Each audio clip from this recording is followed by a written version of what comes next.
Court come to order. All right, good afternoon, ladies and gentlemen. Please be seated. We're back on the record in the matter of the state of Georgia versus Khalif Adams et al. in 22 SC 183-572. I see Mr. Stillwell, Mr. Boston, Mr. Shark. Good afternoon, gentlemen.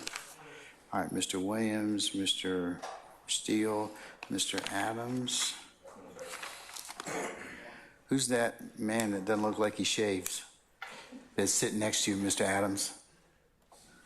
Your Honor. Oh, you were going to get to it, okay? But I noticed him immediately. So. And you actually met him before. This is Graham, B-R-A-M, Mansbach, which is M-A-N-S-B-A-C-H. One more time for the first name. Yes, Graham. Graham? No, B is in Barry. Bravo. Bran? E-R-A-M is in Magic. Bram. Okay, all right. Last name again? M-A-N-S-B-A-C-H. And he just graduated from Hamilton College. He's going to be going to law school, not this August, but the following. And I have the honor of working with him in the interim. And he's going to be before your court. With the court's permission, I already asked the sheriff here for permission, and he is here today, and I expect he'll be here a great deal. So are you getting rid of Ms. Halterwinger or what? You know, there's that one assistant rule. So, you know, you're going to have to either have physical challenge or something. We have a physical challenge because they have me. So. But anyway. Okay, all right. Court, I appreciate yes, it's fine, sir. The gentleman. It's fine. It's fine. Sir, welcome. Hope you this will facilitate your soon-to-be legal education, all right? Okay, welcome. All right, Mr. Kendrick and Mr. App, good afternoon. Your Honor. All right, Mr. Huey and Mr. Matthews Jr., good afternoon. Mr. Nichols and Mr. Oh, it's Miss Westmoreland. Welcome back. Good afternoon, madam and sir. And then Mr. Ryan and Misty Williams, good afternoon. All right. Mr. Uhelski, Ms. Love, Ms. Knight, and Mr. Smith, good afternoon. All right, okay.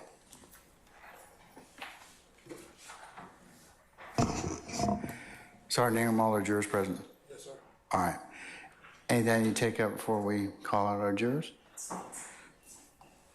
All right. Your Honor, sorry. Just a suggestion. I think before Sammy Davis testifies, there's just multiple legal issues and discussions that need to be had. I don't think there are. I read the order, and I'm good with the state's not going to seek any, any out-of-court identification. Whether or not they seek an in-court identification, I said I would take that up if that were the case. Okay. I don't know whether or not they're going to do that, but my order's pretty clear about what I ruled upon. I agree, Your Honor. The only thing I'm saying is I would hope the state would give notice that they intend to seek an in-court identification, because then we would have to analyze that as far as an independent origin, which there isn't one in my. Well, remember, I didn't rule upon that because that wasn't before me. You haven't filed anything, and there's nothing for me to consider at this point in time. Well, Your Honor, I did in the initial motion, but he wasn't here to testify, so we didn't address the independent origin. And it was speculative whether he'd be making an in-court identification. All I'm seeking to avoid, Your Honor, is if there is going to be an attempt for an in-court identification, I don't believe there will be. Let's find out. Are you going to try and do an in-court identification at all, madam? At this point, Your Honor, we don't intend to. We've not shown Ms. Davis any recent photographs of either of the defendants. Okay. Mr. Davis says he recognizes somebody. Well, that's another thing. It was in response to a question from the state, so is the state going to ask it? Well, I can't postulate that for them, sir. Listen. There are pros and cons with any such attempt to do so, and I'll leave that for that time. And Your Honor, all I'm going to say is, and I have a bunch of cases, if the state is seeking to do so, the burden is on them to seek to show an independent origin outside the presence of the jury before that needs to be litigated. Then you need to file a motion. I have filed a motion. No, we covered the out-of-court identification. Remember, I couldn't rule upon the in-court identification. So if you want to particularize that, you need to file it. Okay? The reason we didn't get to the in-court before was because he wasn't here. Okay, but that's something you're going to have to still posture, sir. Okay? I mean, but at this point, I don't have anything before me. The state's told us that, or told you that, and all of us that they're not going to seek an in-court identification. Now, there's nothing which says if he recognizes somebody in the courtroom that would not be that wouldn't be proper. However, here's the other thing: you gotta lay a foundation for it, as well as there are pros and cons and risks with an in-court identification that goes bust. So, I'll leave it at this point in time. All right, and I'm going to include thank you for sending me the order, Mr. Short, and I am going to include it as the next court's exhibit in order for the reminder, okay? All right, summon our jurors, please. Your Honor, we have the admonition to the... Oh, yes, this witness is not to be filmed because he has active undercover operations, okay? All right, summon our jurors, please. Your Honor, can I just ask you one quick question? I apologize. Did you ever decide on a screen? I saw an email from Ms. Hilton to the Honorable Court, CC to us. What kind of? She asked for a screen, and you had concerns about it because, you know, we couldn't see, our clients couldn't see. No, I don't. When was this sent? This morning, today. Your Honor, that was for, in the event that our technology begins acting up, what Ms. Hilton sent, I believe, was a request that we be allowed to replace the area that is now occupied with the easels with the mono board in the event that there are technical difficulties, and if there were, we would simply join Zoom through the mondo board so that everyone is able to see what is on the mondo board.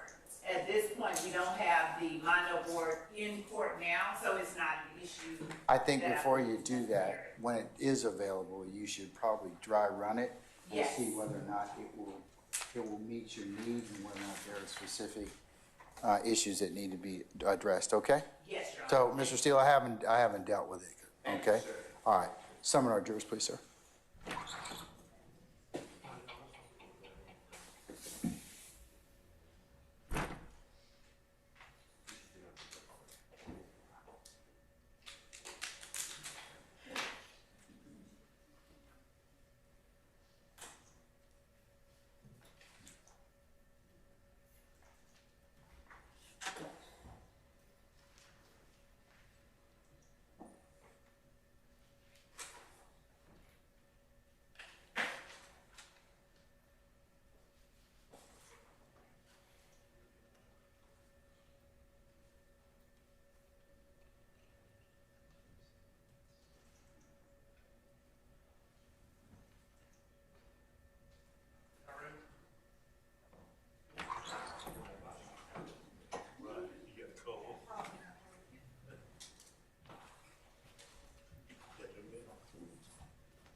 All right, ladies and gentlemen, please be seated.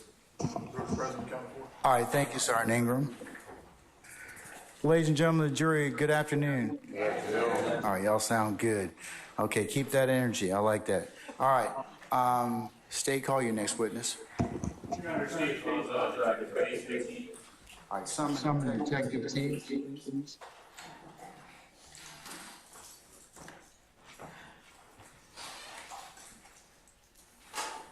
Detective T, good afternoon, sir.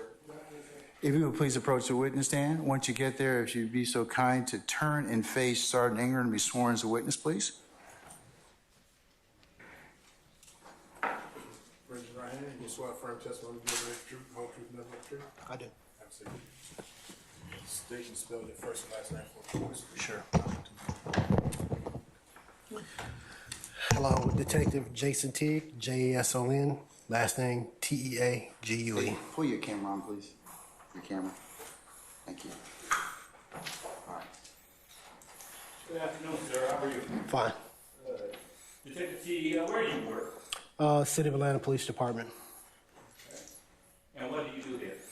I'm an electronic surveillance technician or slash specialist in the Homeland Security Unit of the police department. And how long have you worked with the APD and Homeland Security? I've been a police officer for 26 years, in which I've been a detective for 20 years. I've been an electronic surveillance specialist since 2009. Were you an electronic surveillance technician on January 10th, 2015? Yes, I was. And Detective, are you post certified? Yes, I am. Have you ever lost your full certification? No. Can you tell the jury what you do as a detective and an electronic surveillance technician? Being a detective in the Homeland Security Unit, basically, the Homeland Security portion of it, we deal with everything from this critical infrastructure of the city. We deal with threats on threats on elected officials and things of that nature. And also we provide assistance for federal agencies for dignitary protection details, protectees, president, vice president, cabinet members, Supreme Court judges, whoever comes into town that's actually a protectee. But the electronic surveillance portion of it is, I specialize in, basically surveillance means with electronics, everything from camera placement, covert and overt GPS tracking, body bugging, wiretapping, basically things of that nature. Do you receive specialized training to become an electronic surveillance technician? Yes, you do. What type of training? You go to actually multiple schools. The basic class is just the basic introduction class to it is an 80-hour class that you take and you learn everything from dealing with electricity, dealing with circuits, dealing with capacitors, dealing with recording equipment, dealing with cameras, learning about lighting, basically everything you will need to do to work in the field and the basics. Then you start branching off into other specialties like installation in vehicles, which is a little bit different than installations in a room or a house. Then you go off into other specialties like learning about GPS trackers, placement of them, how the system works, different softwares. Then you go off into actually this portion of it, learning video recovery, dealing with different systems, learning the methodology, how you attack different video systems, how to recover the video, and how to make the video playable for detectives to basically look at all their evidence, and so it can be presented in court. You went kind of fast. Sorry. And you briefly explained to the jury, not briefly, but a little bit slower, explain to the jury what video recovery is. Video recovery is basically you're going into wherever there's a video system at, i.e. a DVR or NVR, which is a network video recorder, which is basically a digital video recorder on a larger scale. Digital video recorders, basically, to bring it down to layman's terms, is basically a system that records video from cameras at a location. And you have to learn the methodology about how the system works to actually recover video from it to basically play. Can anyone do this? Well, there are some people who have IT backgrounds and stuff like that who could go through the system and export the video, but there are some people who are just savants in electronics, might be able to do it. Other people aren't. Other people have to go to training. It's just like saying this is like, can anybody work on a car? Some people can, some people can't. So tell the jury the process for like when you're asked to pull a surveillance video. What's that process like? Process is basically a detective who's working a case will contact me or one of my partners. There's 3 of us to respond to a scene to actually pull video from them. Then once we get there, the detective will give us a date and time and what they need to see. Most of the time it's businesses. They'll tell us, I need the inside and outside cameras for this date and this time frame. And we pull that video and time frame that they request, and we turn the video over to them to basically watch and study their video. Approximately how many times have you been asked to, pull a surveillance video? Hundreds. What agencies have you pulled a surveillance video for? Mostly it's for Atlanta PD, but I'll pull video from everybody from FBI, ATF, GBI, other agencies in Fulton County, College Park, East Point, South Fulton, and the DA's office. Now, your unit, how many electronic surveillance technicians are in your unit? 3. Do you and your team, I guess 2 others, go out and pull a video every time a crime is committed in the city of Atlanta?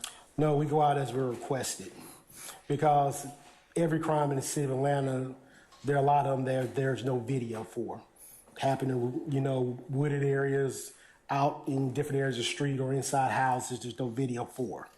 So we're only requested when it's either one of 2 things. One is when businesses don't know how to give the detectives the video. They might know how to play it, but they don't know how to export it and give it to us. Or 2, different things like people don't know where their system is or even how it works at all. That's when we're called in. Do you ever work in an undercover capacity? Yes, I do. When? Well, pretty much daily, because we go out and we monitor different things as they pop up. Different protests, different incidents, or we go out to where the threats have been made, but also in the capacity when we pull video, we go out in undercover capacity because it puts the owners of the business at ease, because sometimes the owners they're in fear of retaliation for different incidents that might have happened on their property, so they're more at ease when they don't see a bunch of police officers showing up there to capture the video. As an electronic surveillance technician, are you familiar with VIC cameras at all? Yes, I am. And how are you familiar with it? Well, VIC cameras are basically the system the project between the police department and the police foundation, basically to expand video surveillance all over the city. And it's been an ongoing project for now. Really, the ideas of it started way back in 2007, the ideas of it. But basically, it's integrating cameras throughout the city. City of Atlanta cameras that we own, private businesses cameras, different agency, county, state, and federal agencies into basically our video integration center. Some people, you hear it in the news, they call it real-time crime centers and stuff like that, to monitor cameras to help alleviate and, catch criminals after they've committed crimes, or either to monitor crowds or large events, like the Super Bowl, the upcoming World Cup, things of that nature. You can remotely monitor larger areas. It's basically in law enforcement, it's considered like a force multiplier. So you can have eyes where you can't put officers. You mentioned it briefly, but what does VIC stand for? Video Integration Center. And how long has the VIC unit been in existence with APD? I think the VIC has been around APD since around about 2008, 2009. And what is the VIC unit? It's basically like it's a centralized, basically crime information center where they can monitor cameras in real time, and actually they have a working map knowing where they have cameras with access to, that they can watch recordings in the area to see if they can catch information about different crimes. What are big cameras?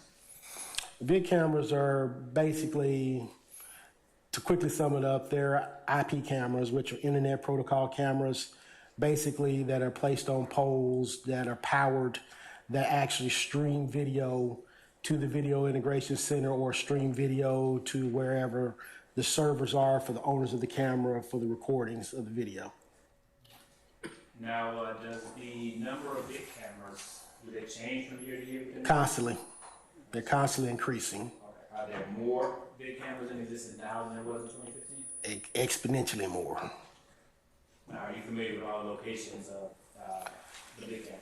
No, you have to actually look in an interactive map to see where all of them are because it's constantly changing. Each year, is the big unit able to look at that integrated map and see where big cameras are? Yes. Is the big unit able to look at that integrated map and tell which big cameras are working? Yes, they can. Is it routine for APD investigators to, ask you for big camera footage? No, usually they'll just contact the video integration center directly for vid camera footage. Now, as an APD officer yourself, is it routine to ask a big unit for big camera footage? Yes. Now, as an electronic surveillance technician, do you know what an LPR is? Yes, I do. What is it? It's a license plate reader camera. And how do you know what it is? Just years of training and basically dealing with them. Is there a correlation between big cameras and LPR? The correlation is basically the information is still piped through the video integration center. What do LPR do? They actually, in real time, take high-speed pictures of cars passing by, capturing the tag, and running the tag information. Now, do you have any way of knowing where big cameras and LPRs are, even though they don't pull that footage? Yeah, you have to look at the interactive map or contact the video integration center to see if there are any in the area of where your crime occurred.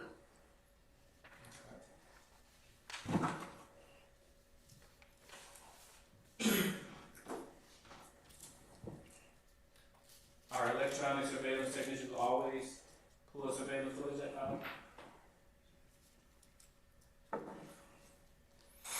Have they always pulled surveillance footage for APD? Ever since we were basically formed to do that, yes. And how did y'all come to pull in this case? I was requested the location by Detective Thorpe. Now, when asked to pull surveillance footage for a crime scene, did you ever tell or suggest to the lead detective on scene about surveillance footage that you have not been asked to pull? No, like if the existence of like vid cameras in the area, if I knew about a specific vid camera, I would tell them, hey, there's a vid camera over here, a vid camera over there, or even if I have a camera up in the area, I would let them know, but only if I know about it. In 2014, had you previously pulled surveillance footage from the area of McDaniel, and Northside Drive? Yes. Had you pulled it in 2015? Yes. Were you asked to assist in the January 10th, 2015 murder at 330 McDaniel Street? Yes, I was. By whom? Detective Thorpe. And tell the jury what you were asked to do. I was asked to pull video from the Texaco gas station in the Barbershop next to the Texaco gas station. Detective Thorpe gave me the dates and times of the footage that he needed, and I recovered the footage and turned it over to him. Now, when you were asked to assist in that investigation, did you know about any other surveillance cameras in that area besides the ones which you pulled footage for? No. Now, I want to go back to what you were asked to pull for the Diamond Thomas murder on January 10th, 2015. Are you familiar with the systems you were asked to pull surveillance footage for? Yes. Okay. What businesses? The Texaco and the Barbershop. Can you explain the system used by the Texaco? The Texaco has a GV800 system.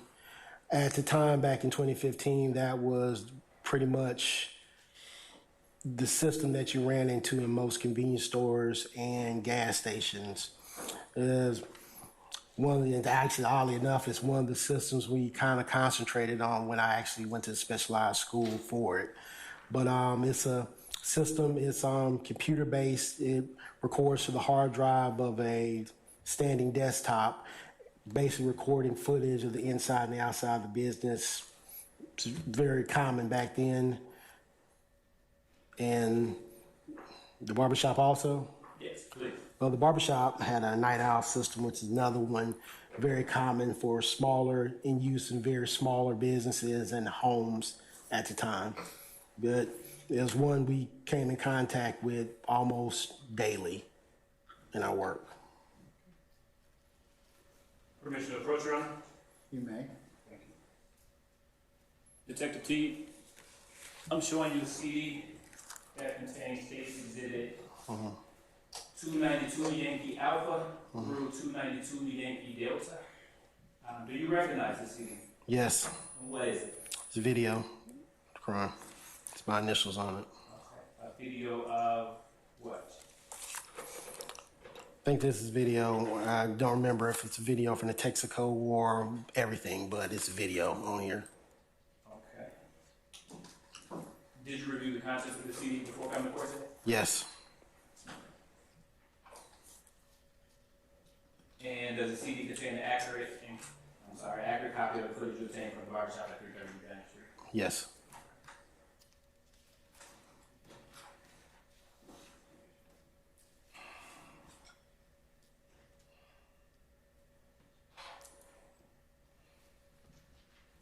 Permission to approach, Your Honor. You may, sir. Thank you.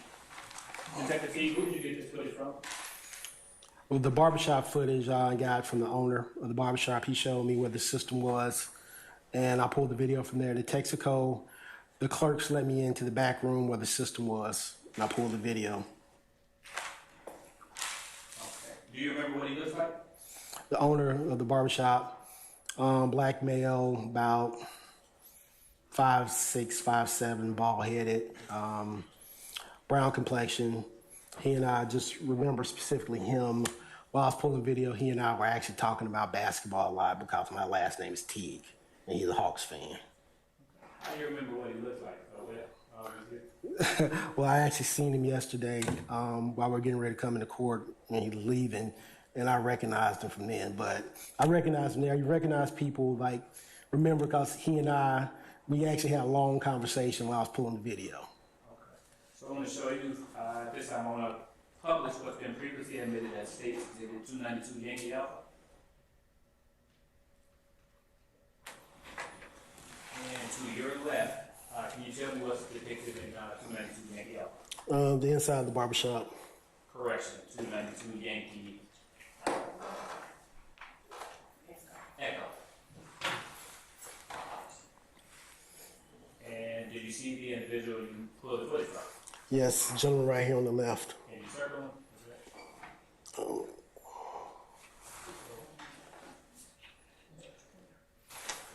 Can you see this gentleman right here? Can you stand and point to the big screen for? That's a pointer right to your right. Gentleman right there above where it says Cam 3. Okay. Detective, how many cameras did you pull footage from the barbershop? Barbershop, I think I pulled four cameras. And how did you decide which cameras to pull it from? Detective Thorpe told me he needed the inside and the outside cameras. Okay. What is the date and time of the files on the CD? Date and time of the files of the CD were, January 10th. The DVR at the barbershop was a little fast. I was like thinking about 1800, 1900 off the top of my head. Now, when you go to pull a surveillance footage, do you have any way of knowing if the timestamp of the footage is correct? Yes, you can look at the footage, at the live footage, and see what time it is. and just look at your watch and just tell what the offset is. And you advise the detective, say, this is the offset on this one. Like some systems get off, you know, or fast an hour behind an hour, or get off some, but I always advise the lead detective on the case what the offset is. Now, does your training and experience as an electronic surveillance technician inform you of the reasons the timestamp may be off on a system like states 292 Yankee Alpha through 292 Yankee Delta? Yes. What are some of those reasons? Well, some DVR systems,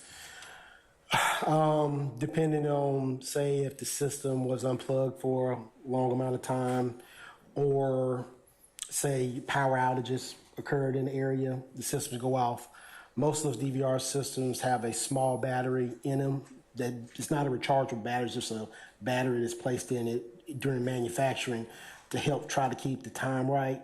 But knowing batteries do die over time. So the capacity of that battery to keep up the date and time is affected. Also, with DVR systems, the regular ones that you might have in your house or something, DVRs are pretty much simple computers. The main function of DVRs is to record the video, pretty much it, and that's what most of the capacity of it is toward. So things like date and time, you have to keep up with that yourself. So a lot of people, once it's plugged up, it stays that way. So they don't know. A lot of people don't have the technological know-how to like go in and during daylight savings time to spring forward or fall back. And sometimes it's kind of like, the best way to describe it is how, if you're old enough to have had a VCR, a lot of people never programmed the clock on that VCR. It was 12 o'clock forever. It just flashed 12 o'clock. Nobody ever programmed the time. But it's kind of the same principle with a lot of DVRs. Now, was the timestamp on each of the barbershop camera files, were all those the same? Yes. Why? Because the timestamp is put on to the recordings by the DVR itself.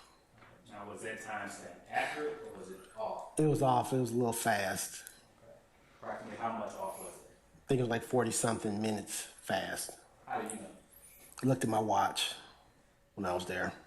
Now, do you tell the lead detective when timestamps are off on surveillance footage? Yes, I do. Did you inform Detective Tork of the timestamp difference in this case? Yes, I did. Your Honor, at this time, the state moves to admit states 292 Yankee Alpha through 292 Yankee Delta for admission.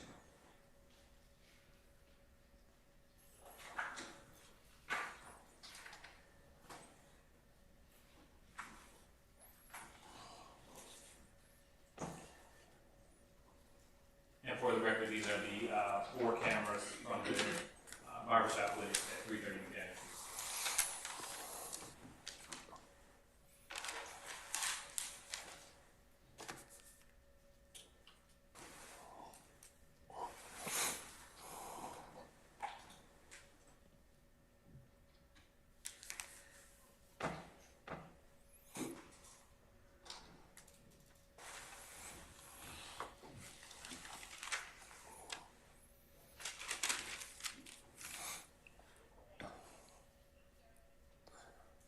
Any objection to states 292 Yankee Alpha through Delta?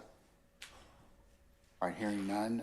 Yes, Judge, I'm going to object to the admissibility. Which one, or you reject all? The entirety. What's the basis, sir? Foundation, and also cite to Yancey versus State 342 294. Overruled, sir. I'm going to admit them over objection. And they may be published as you see fit, Mr. Adams. I'll give you continuing objection. Thank you.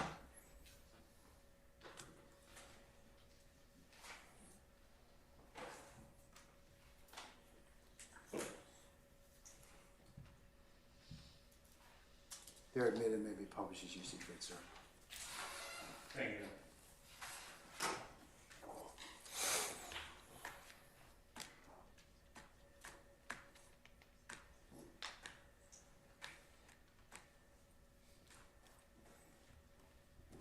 Permission to approach, Your Honor? You may, sir.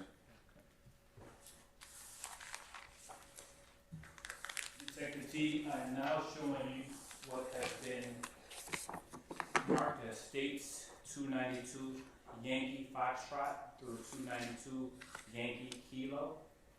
These are steel shots from the Barbershop at 330 McDaniel Street. Do you recognize them? Yes, there's still shots of the video that I pulled from the barbershop. And are they a fair and accurate representation of the footage from the barbershop? Yes. Permission to approach, Your Honor? At this time, the state moves to admit State's Exhibits 292 Yankee Foxtrot through 292 Yankee Kilo.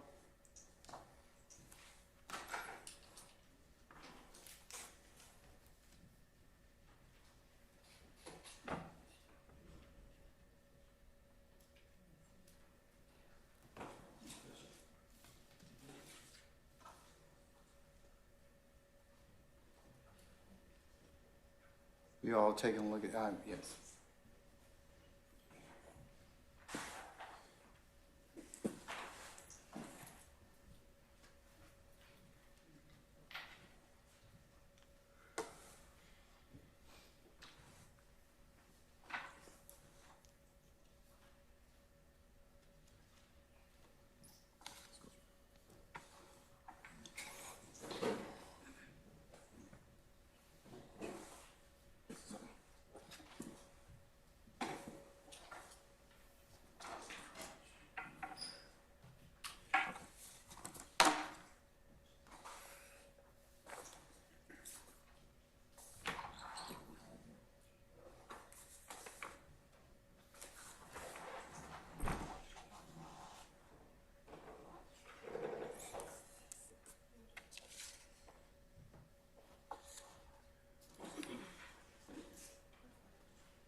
Any objections to States 292 Yankee Foxtrot through 292 Yankee Kilo? They're from the same medium, so we have the same foundation objection, also object to a cumulative. All right, I'm going to overrule the objection. I'll note that a continuing objection, and they're admitted and may be published as you see fit. Thank you, Your Honor. Permission to approach, Your Honor. Yes, sir.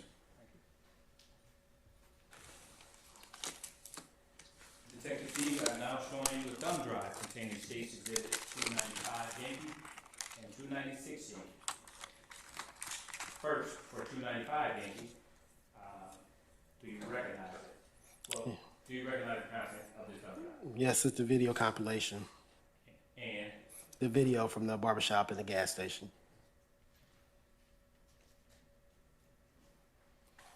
let me backtrack. Have you reviewed the contents of this thumb drive prior to today? Yes. And what are the contents of this? Video from the video that I pulled and the compilation of the videos. From you pulled from the Gas station and the barbershop. with respect to the gas station footage, is it a fair and accurate representation of the footage you obtained from the gas station, Texaco gas station at McDaniel Northside? Yes.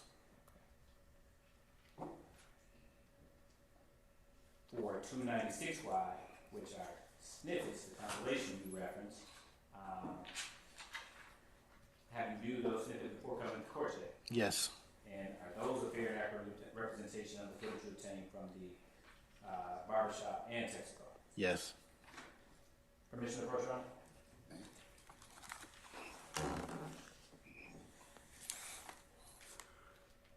Detective T, who did you get the Texaco footage from? The clerks at the store.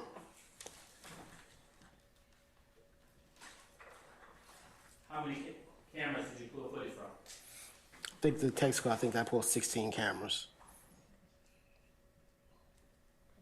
How did you decide which cameras to pull from? Detective Thorpe advised me he needed the inside and outside cameras.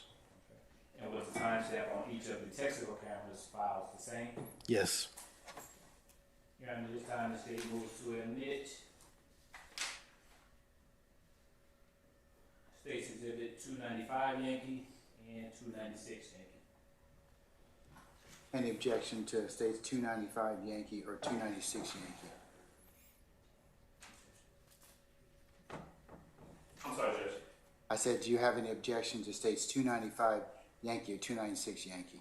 Yes, same objection, just based on foundation. And specifically, the last one, I'm sorry, the exhibit number again for that last one? 296 Yankee.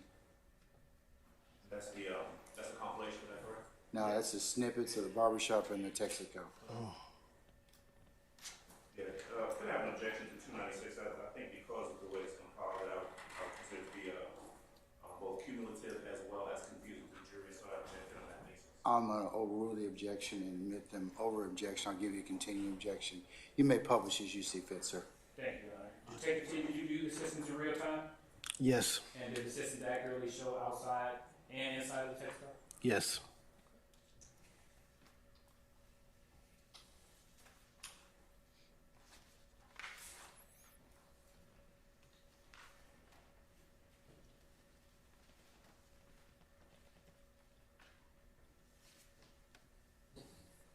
Permission to approach, Your Honor?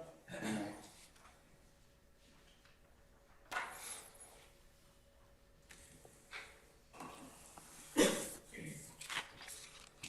Detective T, I'm now showing you steel shots from the Texaco gas station at Northside and McDaniel.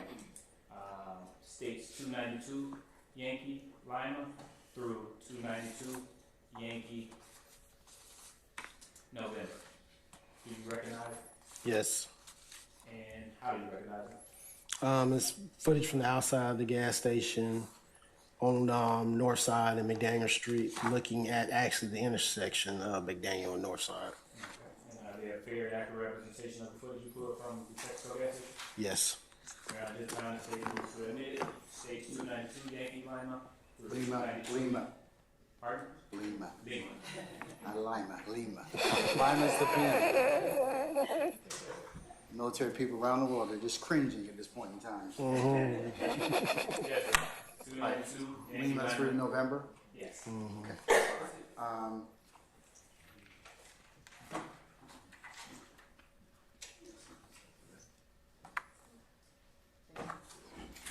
I don't believe those are the ones we saw. Okay. You want, all right, you take a look at them first.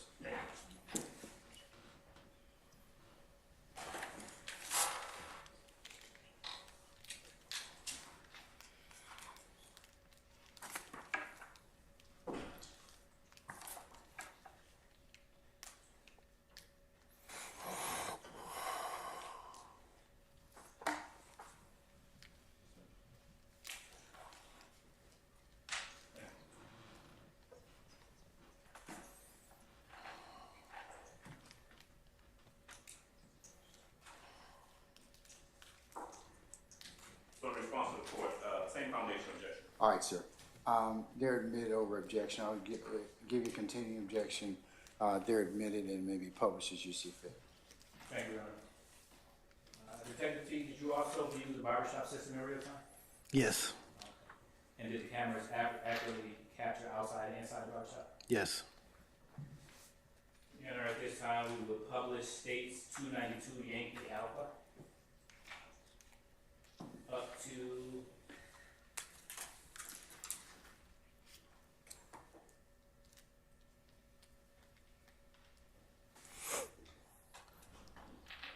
eight minutes and 32 seconds. 8:32:50. That's about 30 minutes, Your Honor. Okay.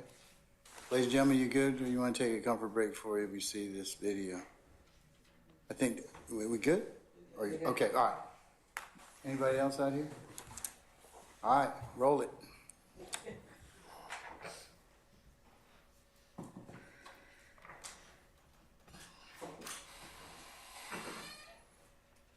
We're gonna take one afterwards, okay? So, all right, okay, all right.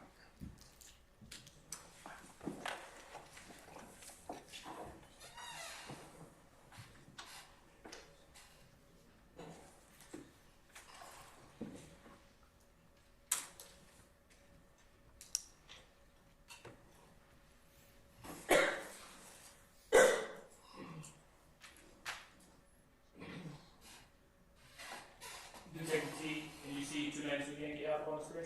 Yes. And what is the time and date of 292 Yankee Apple? It shows 110 of 2015, 8 p.m., which we've already been over, is fast. Okay. And what camera angle? Or what camera was it? We're looking at, see camera number 1. Is that, what side of the barbershop is that? That would be the side of the barbershop facing McDaniel Street, looking northbound.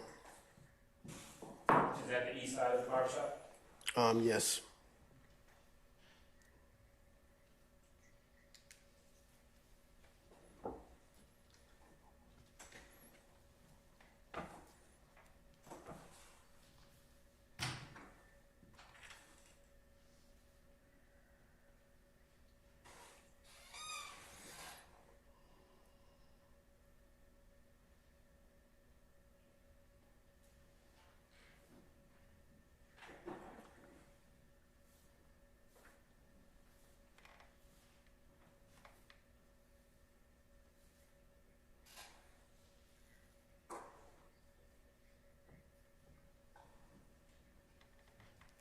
Detective T, do you know any of the individuals in this photo? No. And for the record, they're kind of just standing around. Yes.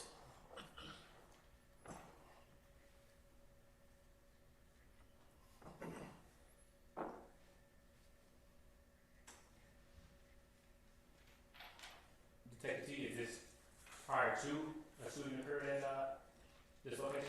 Yes.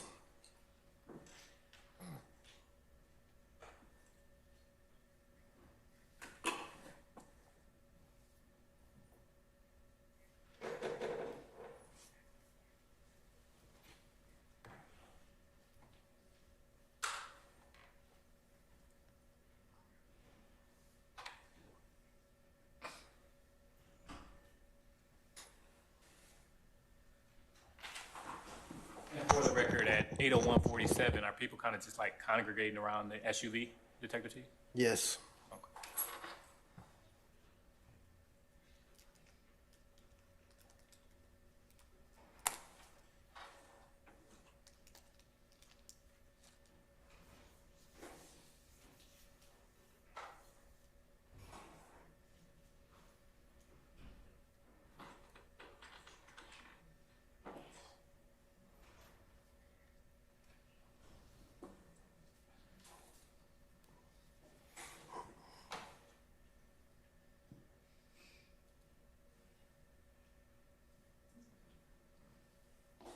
At 8:02:31, has any shots been fired yet? No.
Yeah.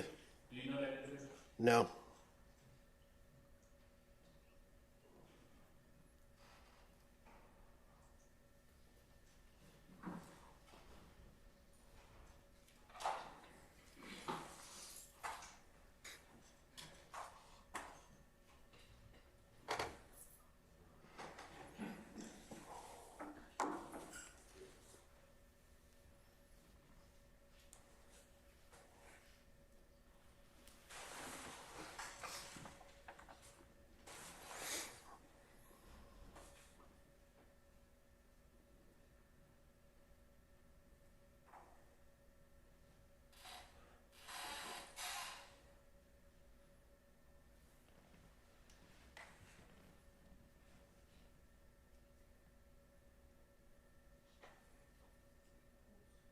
Not Detective Chief, do you see a gentleman in a camouflage jacket and a skull cap go inside the vehicle while they're congregating?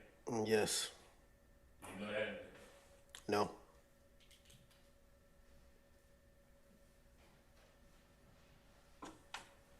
Do you see the camouflage jacket and skull cap? Yes. You know that individual? No.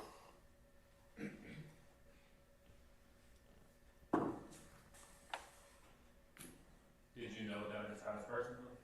No.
Detective Chief, are they still congregating?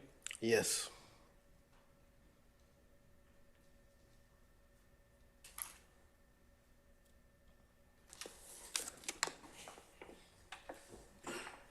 At 8:20, are they still congregating? 8:08:20, I'm sorry. 807. Yes.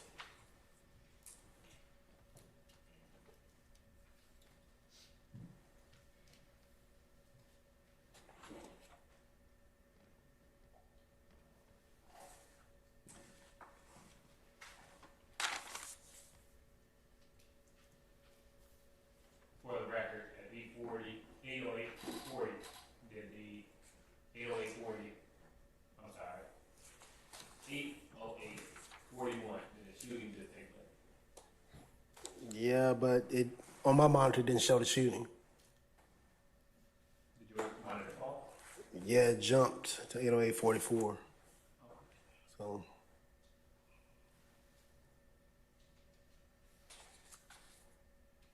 Yeah, the one.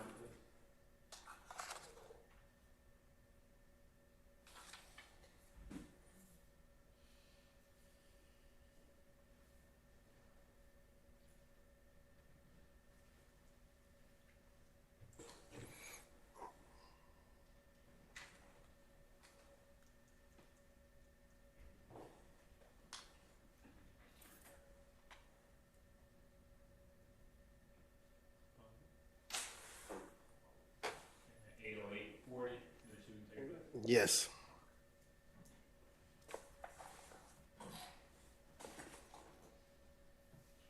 For the record, we're continuing from 808:45.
Um,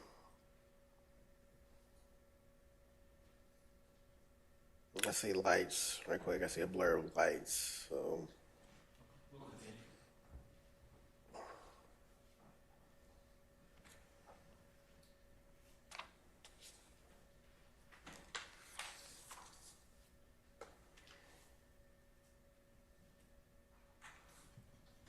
continue. okay, now I see the blue lights. And for the record, 8:13:28 is when you see blue lights? Yep.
Detective T, does surveillance video typically capture any sound?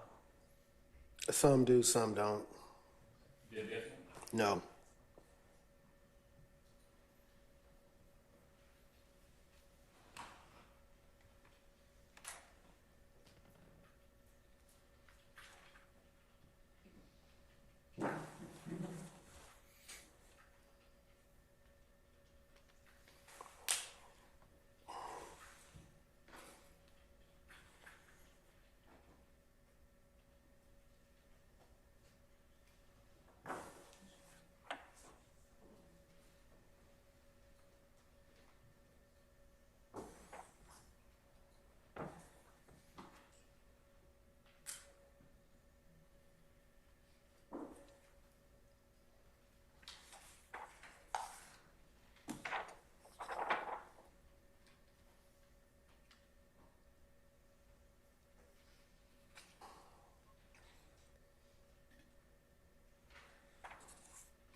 Yes.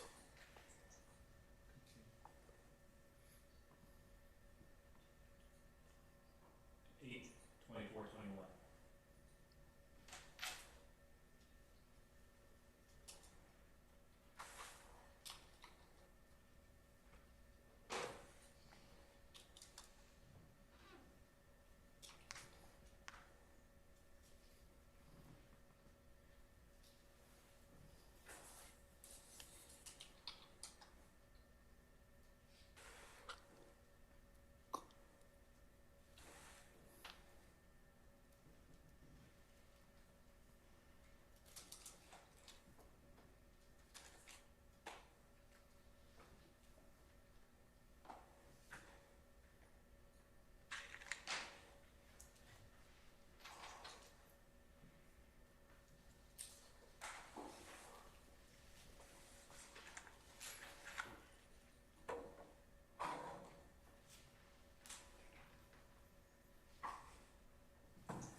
again, for the record, we're paused at 8:40.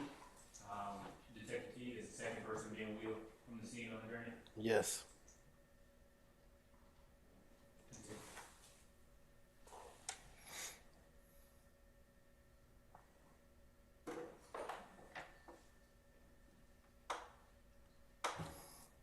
Detective T, did you know any of the persons being wheeled so far from that? No.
Detective T, we're gonna pause at 8:32:50. And finally, for the record, do you see a third person being wheeled from the parking lot over there? Yes. Do you know this person? No. Detective T is there.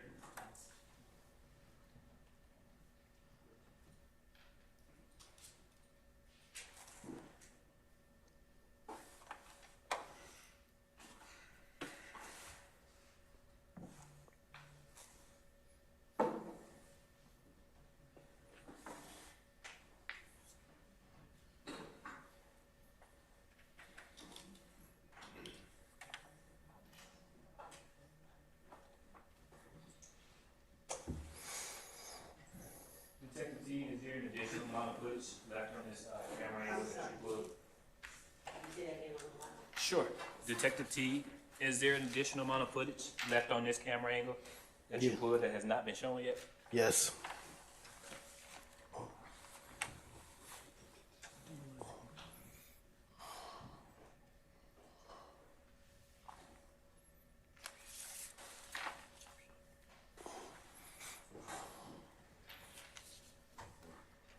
Detective T, is there any more shooting shown on this angle footage beyond what we have already seen?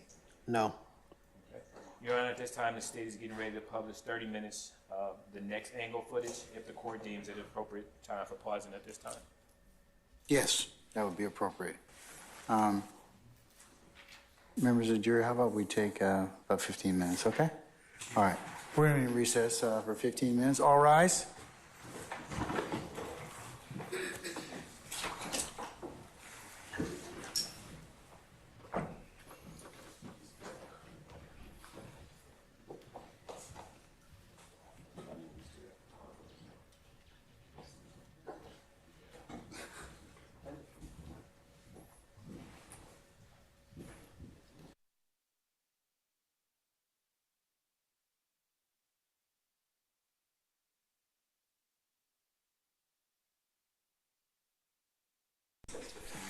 Thank you.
Members of the jury and councils, I'm going to go ahead. I need to make a phone call to get our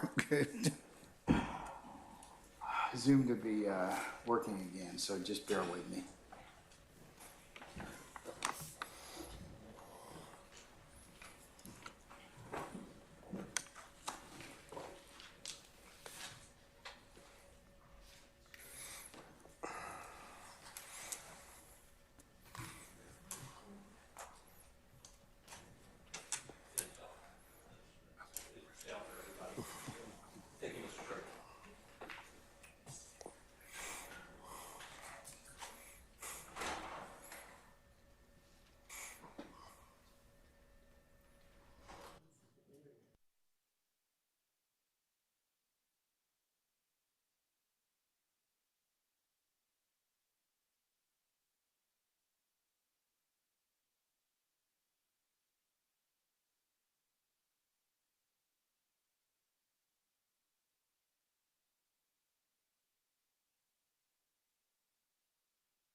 So you might as well sit in your headquarters and be at ease. Okay, so once we get that resolved, we'll go ahead and continue. Okay, all right.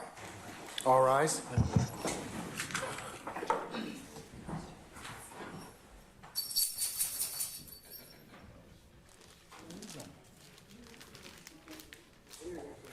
Now she's got to call tech support.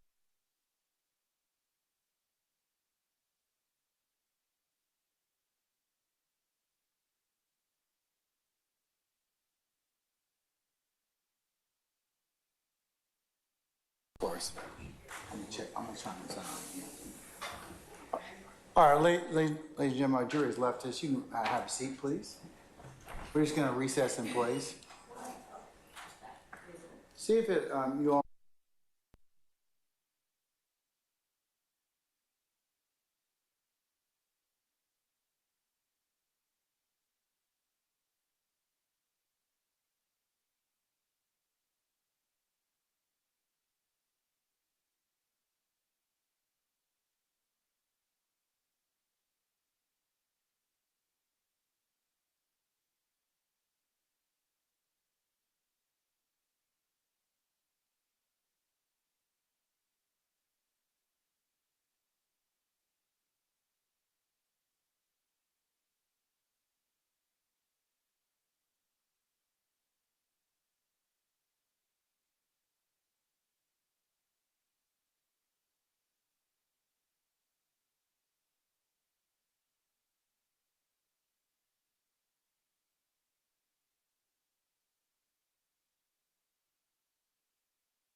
We missing, Sergeant Ingram? I'm sorry? Let's see. Except for Mr. Adams, we're getting it, Mr. Matthews. Okay.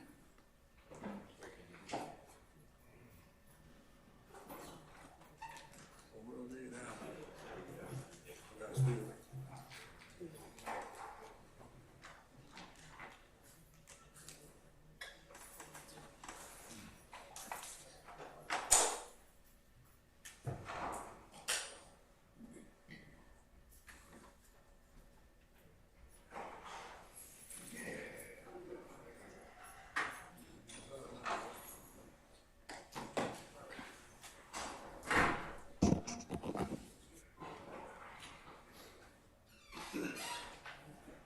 All right, do we have everybody now? Let's see.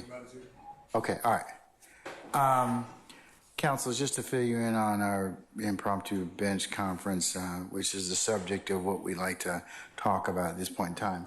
It appears that our internet is still out or down countywide, or at least on this side of the building. So, given the fact that we have been down more than an hour, and it looks like the internet services are still not working, it might be best to just recess for today. Councils, with your concurrence, or even with it not your concurrence, I'm going to go ahead and excuse our witness here and have him come back.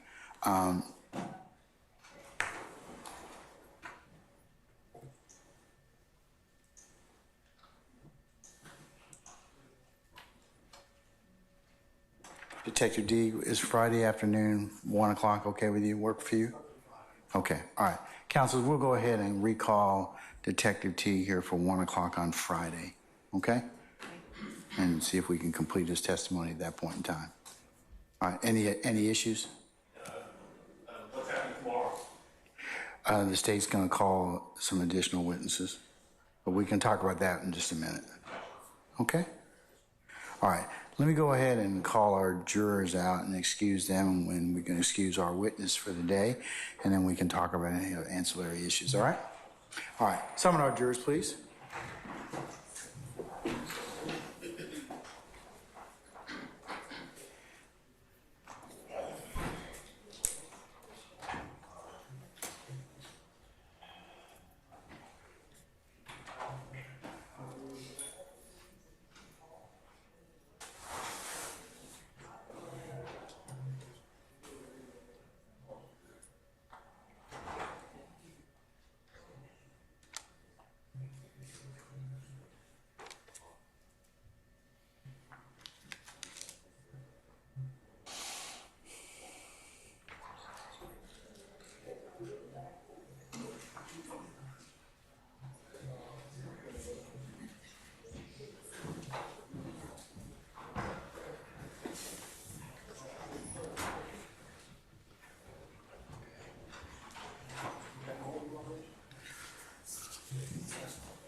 All right, ladies and gentlemen, please be seated. All right, thank you, Sergeant Ingram. All right, ladies and gentlemen, given the fact that our internet is still not working and we don't know when it's going to come back up, and given the fact that we were displaying a medium that needs to be, we need internet in order for us to do so, it would be the prudent thing to just recess you for today, okay?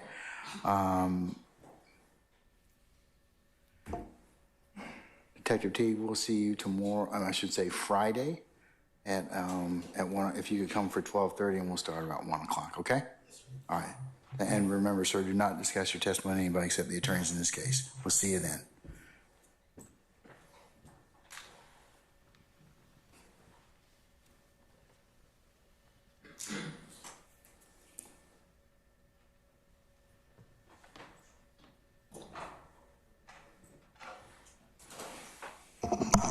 Okay. Okay, ladies and gentlemen, any ministerial inquiry of me before we recess you for today? These kind of things happen, so not anybody's fault. All right. I could blame somebody, but it wouldn't really do anything. Huh? Why you want to blame Ingram? What do you do? What do you do to you? What do you do? What do you do to you? I mean, come on. All right, ladies and gentlemen, I will go ahead and give you your admonitions at this point in time. Remember, as you leave and depart this space to go to your wherever you live within our great county, do not discuss anything that you may have heard at any point in time with each other as you leave and go in ones and twos or in a larger group, or as you sit back there in your headquarters or your deliberation room. Remember, it would be a violation for you to also recap or handicap the testimony by going and saying, hey, what'd you think about such and such? Or review each person's testimony at this point in time. Remember, you cannot do that until such time as the court directs and instructs you on that particular process. Remember, you can also do not go to any third-party sites, to do any additional research, any reference materials, phone a friend, or anybody else to aid or otherwise augment your understanding. The only thing you can consider that's been presented lawfully within the four walls of this courtroom. That also pertains to any addresses or sites that you may have learned thus far in this particular trial. Remember, do not go by and visit any of those scenes. Do not take any pictures of those scenes. Do any artist renderings of those scenes, or otherwise discuss anything that you have learned either with each other or with anybody else. It would be a violation for you to engage in that. Ladies and gentlemen, also please resist temptation to listen to any recaps or reaccountings of this particular trial as it may be portrayed in the media. As remember, you can only consider what is presented in this courtroom that's been lawfully for your consideration. You cannot consider any outside or extra sources. All right, and ladies and gentlemen, as you leave today as well, please put your notepads in the basket. Do not take those with you outside that space. You'll get them back when you come back tomorrow, okay? Tomorrow we will start up 9:30 for an anticipated 10 o'clock start time, and we'll see where the day leads us at that point in time. Hopefully our internet will be working, or we will do alternative presentations of witnesses, but we'll see what tomorrow brings, okay? All right, any other further inquiry of me? All right, ladies and gentlemen, thank you for your extreme patience that you've given and the patience you'll continue to give us. It goes without saying on behalf of all our participants, okay? All right, unless you have anything of me, ladies and gentlemen, we're going to recess you till tomorrow at 9:30. We'll see you for 10 o'clock start time. All rise.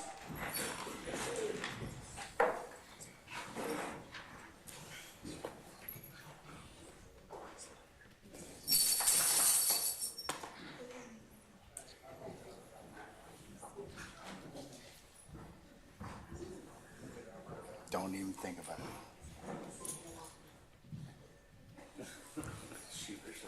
I thought he was going to.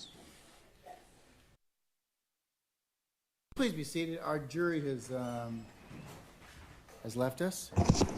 All right. What inquiry do you have of me? State. Are you prepared to call on some witnesses or that may or may not require internet access? We'll just have to old school it, so we will. That may be true. Make it happen. Okay. All right. Who are you planning on calling tomorrow? We're going to, counsels, we appreciate your indulgence with our current witness, Detective Teague. His better half is having a procedure tomorrow, and that's why he cannot join us. So I appreciate you all giving him some grace and consideration. So we'll go ahead and see him on Friday afternoon. All right? Um, okay, anything else before tomorrow? We have Mr. Wise, Mr. Davis, Mr. Hendrick, Dr. Henniger, and Mr. Thomas Senior on deck for tomorrow. All right. Okay. Councils, unless y'all have anything of me or any other inquiry, we'll see y'all tomorrow morning for 9:30 for anticipated 10 o'clock start time. All right? All right. That gentleman, Mr. Thomas Senior, is the one that the state filed a motion under 24-8-807, and I filed a response for trying to get in residual hearsay. Okay. He would be one of the last witnesses if we even reach him tomorrow. So prior to us putting Do you want to take up the issue right now? I mean, I'm prepared at this point. I've read the state's request and Mr. Steele's response, which I'll include as the next court's exhibit in order. Your Honor, if we could take it up tomorrow. I'd rather not take it well, more. I'll give you Phil. Reason being is because I could take it up now and then we don't have to stop tomorrow because we've got a few minutes. It won't take that long because I've kind of got just some kind of inquiry about it anyways. Okay. Okay. All right. Just 1 second.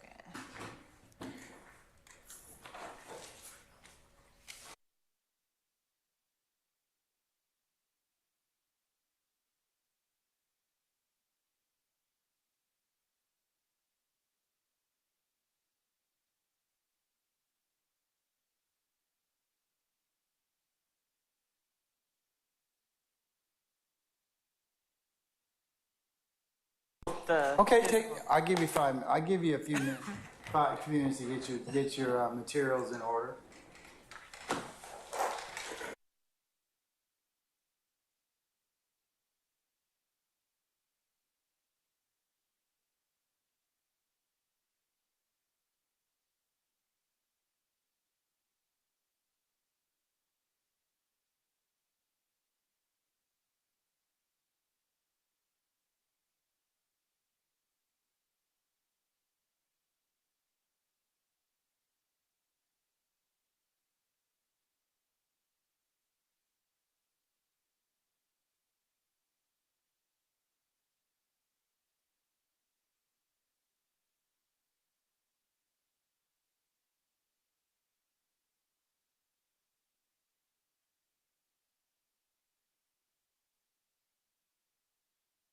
Didn't even, thank you. Sorry. Nope.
All right.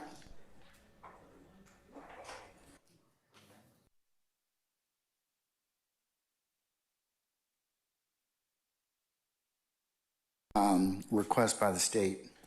The court has basically 3 areas of inquiry, and I'll let you all, respond to them 5 minutes each. Of course, the concern is the traditional guarantees of trustworthiness. Well, first there's notice, and assuming that there's notice in this particular case, arguably there's some notice in this particular case of what was sought to be introduced. However, the court's kind of concerned. The court has a first concern about exactly what was said, what statements were said, line and verse. Second thing is traditional guarantees of trustworthiness. The court's concern is this is purportedly the decedent's father who the court would have some concerns about inherent bias to why his son, about his son and the person that took his son's life. Then next would be the confrontation clause. And since arguably the defendant or defendants wouldn't have had an opportunity to cross-examine him, the decedent, the confrontation clause does apply in this particular circumstances when you're trying to get in residual hearsay under 807. And then the fourth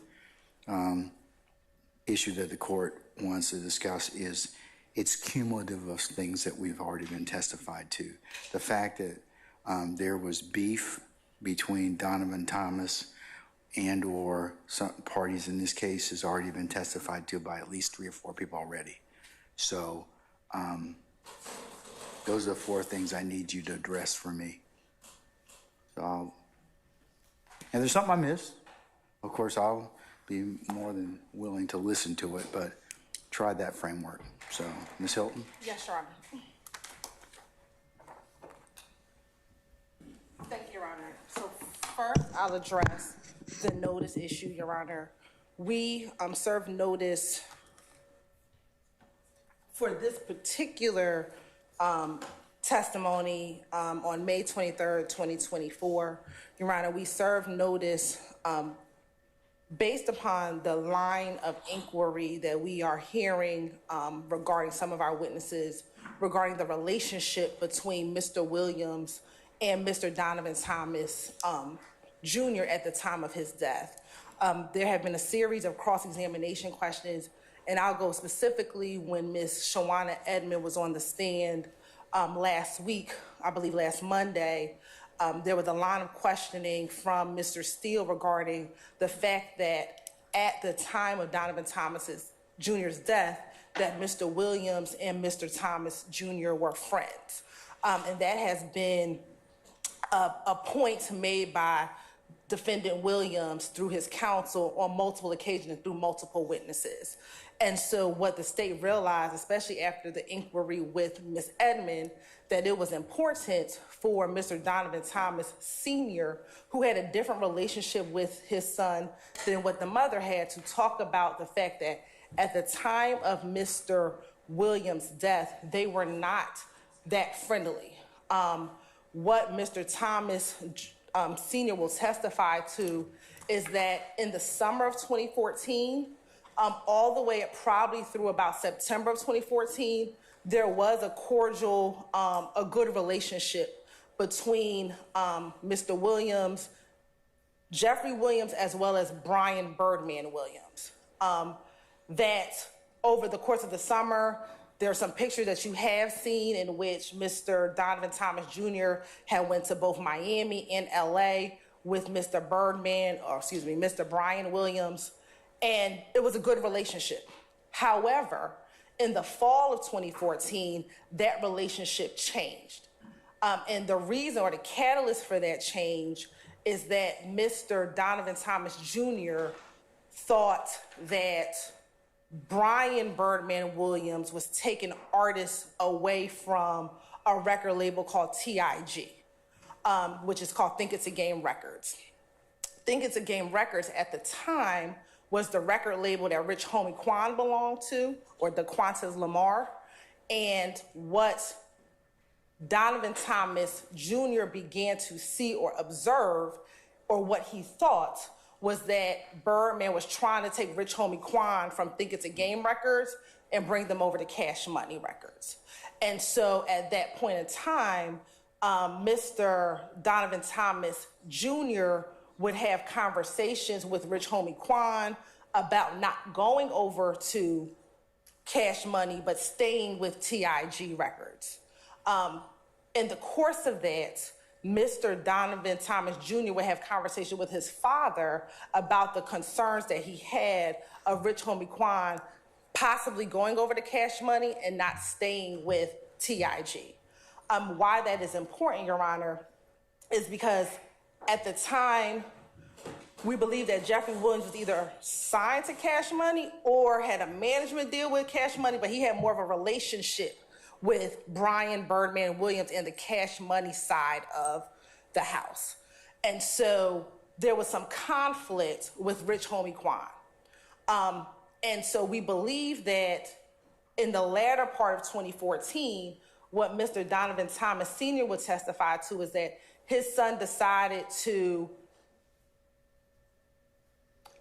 not have as much of a relationship with both Jeffery Williams or Brian Birdman Williams. And so he began to distance himself from the two of them. There was a specific encounter that he remembers very vividly, which was a video shoot. I believe it was Mr. Jeffery Williams' video shoot. And when Mr. Donovan Thomas Sr. and Mr. Donovan Thomas Jr. went to the video shoot, they saw Mr. Jeffery Williams there, they saw Brian Williams there, and they saw another TIG artist there. However, the owner of TIG was unaware of this video shoot and was not present. At that moment, both of the Thomases left, and at that point, that's when really the tension or the frustration developed, and he did not want to deal with anything that was not TIG Records. And so we're talking about October 2014, November 2014, later in the year, that there was this distancing between the two, which is opposite of what we believe that the defense is trying to purport, that there was this great friendship in January 2015, because that was not the case. And so specifically, there are two conversations that Mr. Donovan Thomas Sr. remembers his son having with him. These were two face-to-face conversations, again, he believes it was fall of 2014, and specifically his son came to him very concerned, thinking that Rich Homie Quan was going to leave TIG Records, that he expressed to his father that he was trying to show Rich Homie Quan everything, showing him the studio that they had built for him, and really trying to convince him to stay with TIG and not go over to Cash Money Records. And the reason why that is relevant, Your Honor, is we believe one of the theories of why this murder occurred is there was a desire to have Rich Homie Quan on Cash Money Records, and two people were preventing that from happening. Corey Lamar, who is the father of the Qantas Lamar, as well as Mr. Donovan Thomas Jr. And those two individuals were preventing that from occurring. And so these conversations that he was having is not specifically towards Jeffery Williams, but specifically towards his concern with Brian Birdman trying to steal Rich Homie Quan from TIG and bring him over to Cash Money Records. As far as this having some guarantee of trustworthiness, that's why we believe that you need to hear from Mr. Thomas yourself. Generally, in these hearings, Your Honor, as you are aware, the court can assess credibility from the witness itself. Okay, let's assume that I do that. How are you going to get over the confrontation clause? Your Honor, this is not testimonial, because confrontation... I disagree with you. Well, Your Honor... It is testimonial. It's not testimonial, because testimonial evidence is evidence that's made directly to the police. No, this is not... Not necessarily. Not necessarily. I'll bring some case law, Your Honor, but testimonial evidence is evidence that is made in preparation for trial, generally to law enforcement. This Okay, is not, but even if it's not testimonial, you still got a confrontation clause issue. How are the defendants gonna?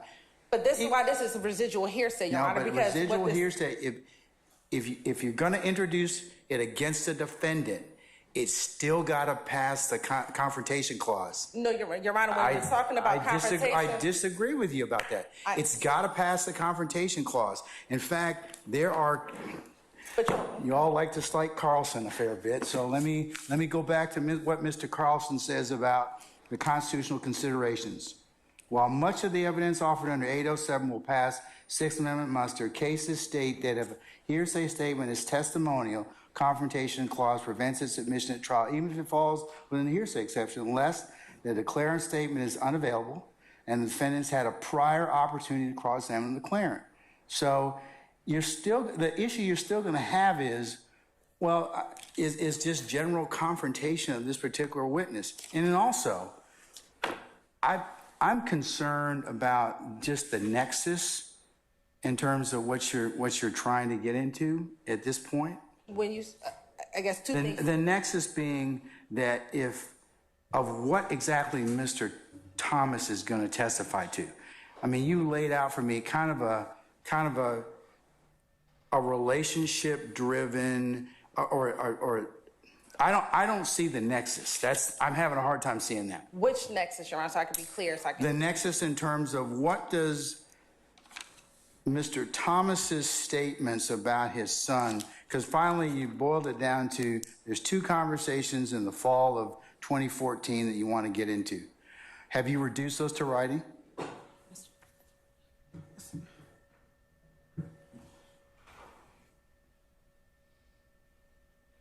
Okay, Your Honor, it's in the summary on page 44 and 45 of Mike Sprinkle's supplemental report that was turned over in discovery. In Discovery 1 back in July of 2022. Now you need to all print that because I don't have it. So you need to print it for me. But I will print it, but the nexus, and I want to make sure I because the nexus, I mean, because it's you're telling me that Senior had conversations with Junior. Junior was concerned that basically there was some pilfering that may have gone on in terms of artists. But what does that have to do with Mr. Williams and any of the other defendants? Sure, specifically Mr. Williams. Mr. Williams and Rich Homie Quan were a part of that group called Rich Gang. You've heard about testimony about Rich Gang in here. Yes, I have. And so at that point, Rich Homie Quan was a part of TIG Records. He was not a part of Cash Money. So they were trying, but Mr. Williams was a part of Cash Money. So we have TIG, Rich Homie Quan. You have Mr. Williams either loosely associated or having some more affiliation with Cash Money than Rich Homie Quan. Birdman, who owns Cash Money, is trying to pull Rich Homie Quan over to Cash Money. That is an issue because Mr. Donovan Thomas is trying to keep Rich Homie Quan over to TIG. So there's some conflict, there's some tension there. At the end of the day, if Rich Homie Quan doesn't come over to Cash Money, they can't do everything that they need to do as far as albums, as far as the music, as far as any of those things. And so that can essentially affect, at least we can present that to the jury, what Mr. Williams can do at that time as far as his career, as far as what's going to happen with his career. And there's some tension, there's some conflict because Donovan is trying to keep him on one side and they are trying to pull him over to another side. And there's conflict and there's tension. And what Mr. Donovan Thomas expressed to his father is that he began distancing himself, not just from Birdman, but from Jeffery Williams. The defense has continued to purport that at the time of January 2015, Mr. Donovan Thomas and Mr. Williams were great friends. That is not true. Okay, but you've So that's the nexus. So we have to be able to show that there's some conflict there, that we do not believe that in January 2015, they were as close as the defense is trying to purport them to be. That's the defendant's assertion. That's a defense, and our assertion is that That's they're the not. defendant's assertion, but you've also brought out the fact from numerous witnesses already that there was tension and beef between these particular parties. Not between Donovan Thomas, though. People have talked about, but the person who can speak the best about it is Donovan Thomas Sr. because he had direct conversations with his son about his son's feelings towards these parties at the time of ending in 2014 and early 2015. All right. And what we talked about in testimony is conflict between Lil Wayne and Mr. Williams, not specifically Donovan Thomas. What has been purported, at least the evidence that has come out, is that Donovan Thomas, the assertion that they were friendly at the time in January of 2015. And this is in direct contradiction to that. And if it's not testimonial, what about the 403 consideration?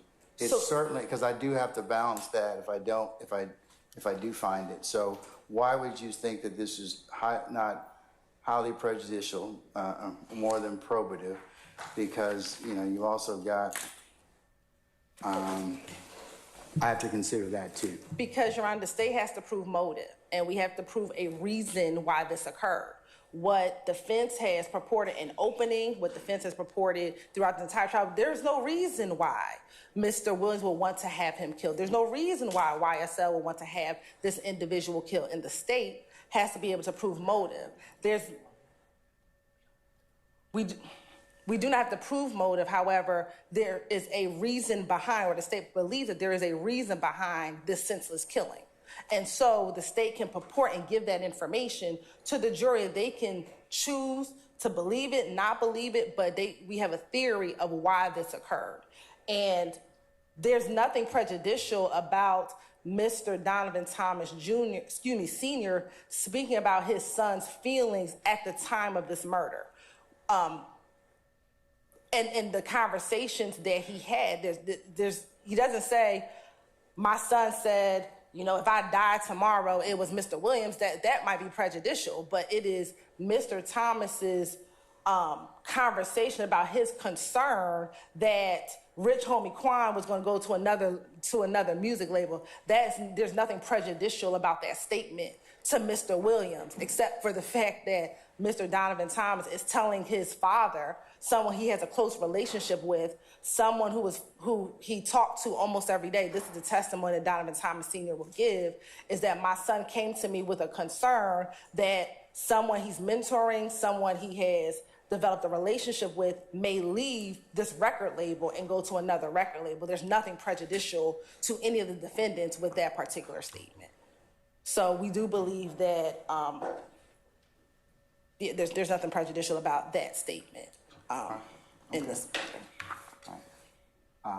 And I'll pause, but I'll look up the testimonial. But again, Your Honor, I believe that testimonial will solely be if this was a statement being made for the purposes of trial, and it's not.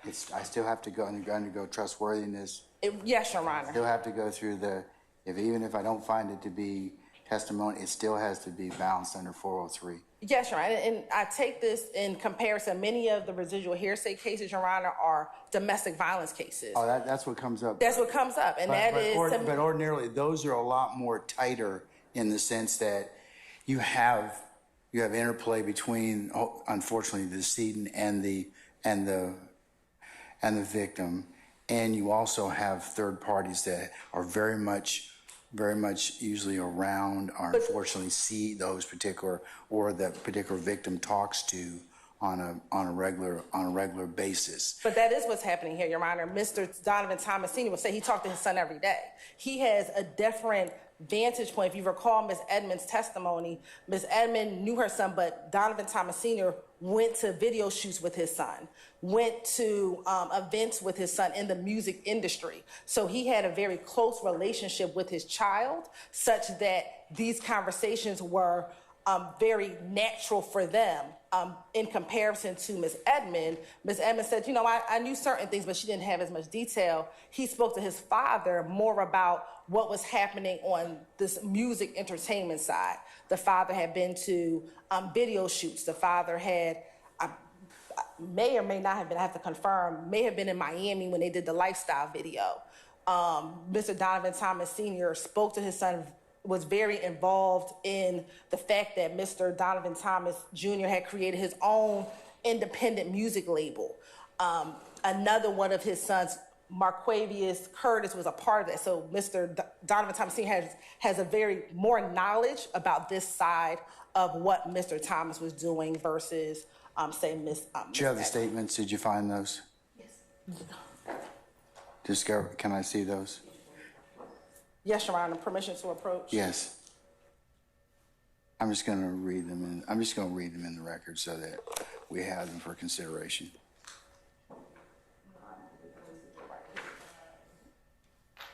Okay. Yes, Your Honor. It starts at the end of page 44 and turns over to page 45. All right, if you hand those to Mr.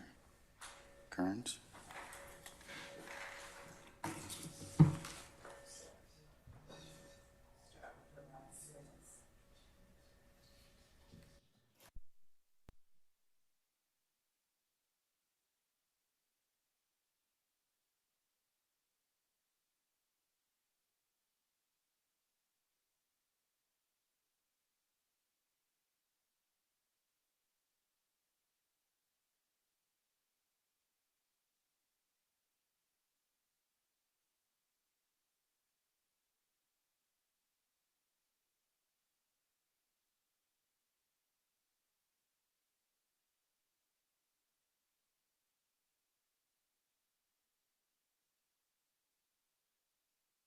This is a.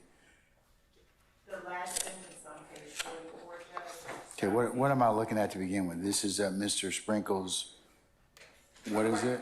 So Mr. Sprinkle, back in 2016, met with met with Donovan Thomas Sr. About.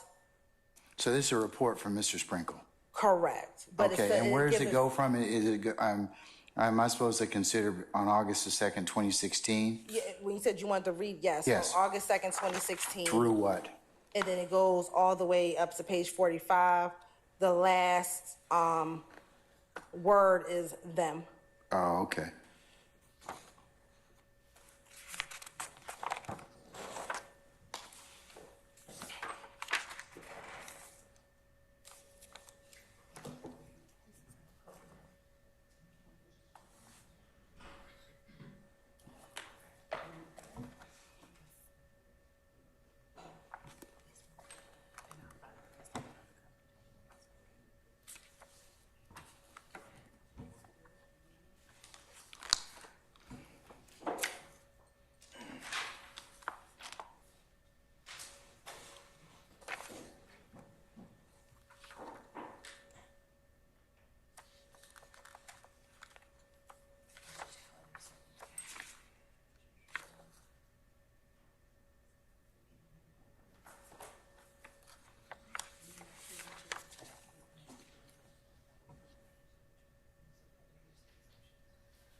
Have you all broken out what exactly Mr. Thomas is senior is going to say?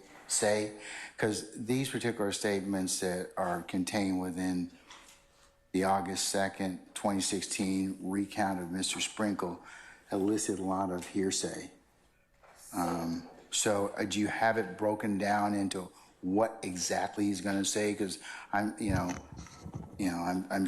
sure he's probably not going to say, stuff like there were disputes going on in the streets, Correct. The only or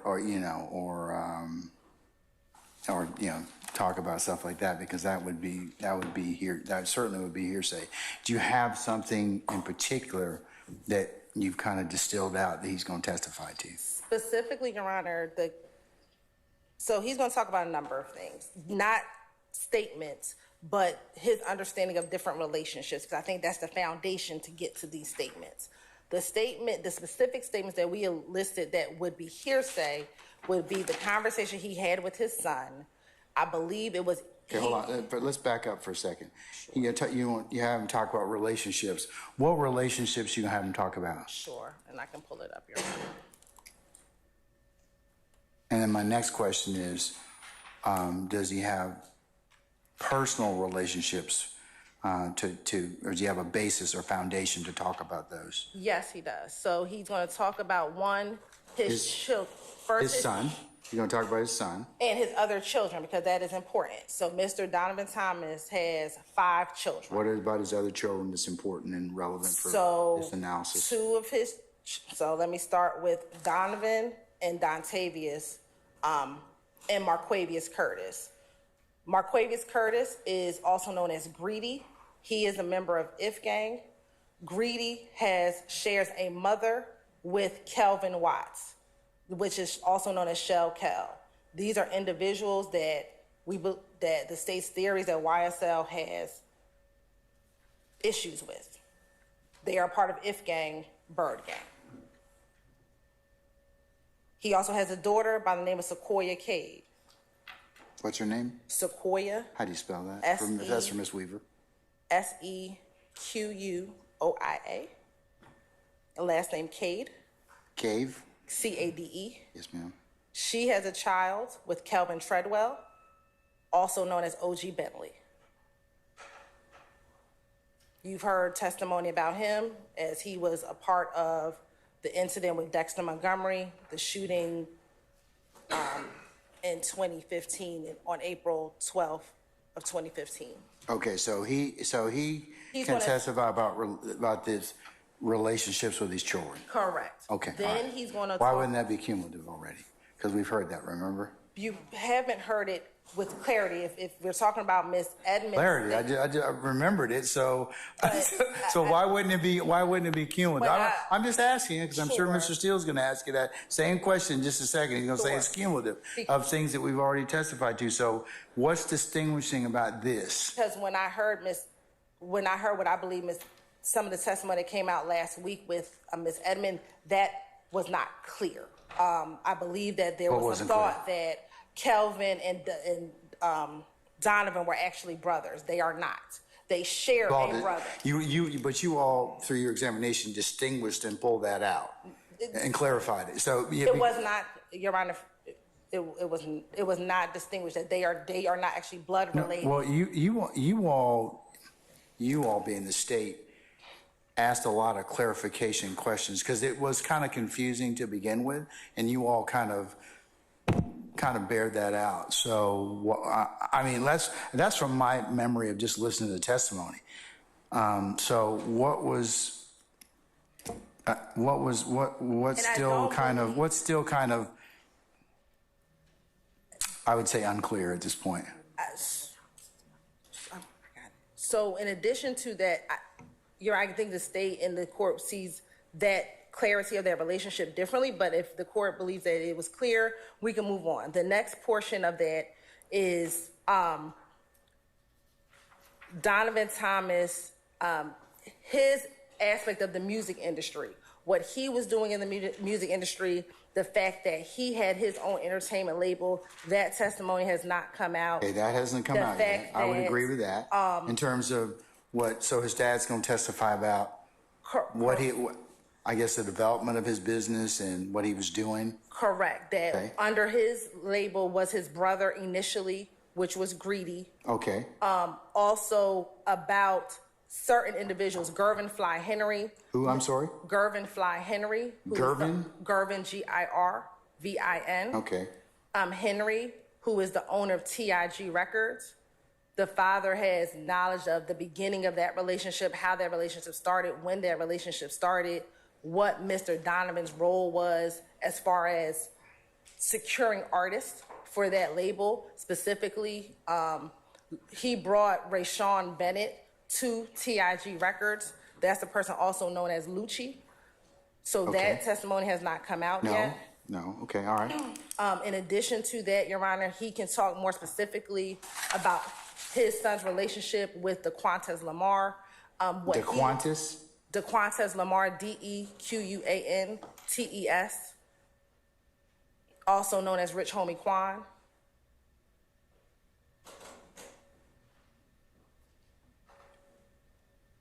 Again, he can speak to Mr. Donovan Thomas Jr.'s relationship with Rayshawn Lucci Bennett. That's going to be relevant because testimony will be forthcoming that Rayshawn Lucci Bennett's mother's home was shot up after Donovan Thomas was murdered.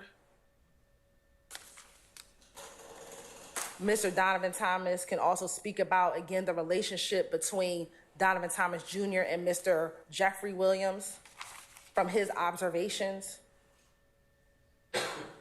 He'll also be able to speak about the relationship between Brian Birdman Williams and Donovan Thomas Jr. Again, what I just talked to the court about as far as the summer of 2014, what was happening. Go back to Brian Birdman Williams and Donovan Thomas Jr. Is that what you said? Yes, Your Honor. Okay. All right. In addition to that, what I spoke about earlier, Your Honor, Mr. Donovan Thomas Jr. can talk about what was happening in the summer of 2014. He will testify that the relationship between Mr. Donovan Thomas Jr. and Mr. Jeffery Williams, as well as Mr. Donovan Thomas Jr. and Mr. Brian Birdman Williams, was cordial, was good, that, Mr. Donovan went to video shoots and things were good. He will testify to that. But he will also testify that in the fall of 2014, that began to change specifically for Mr. Donovan Thomas Jr.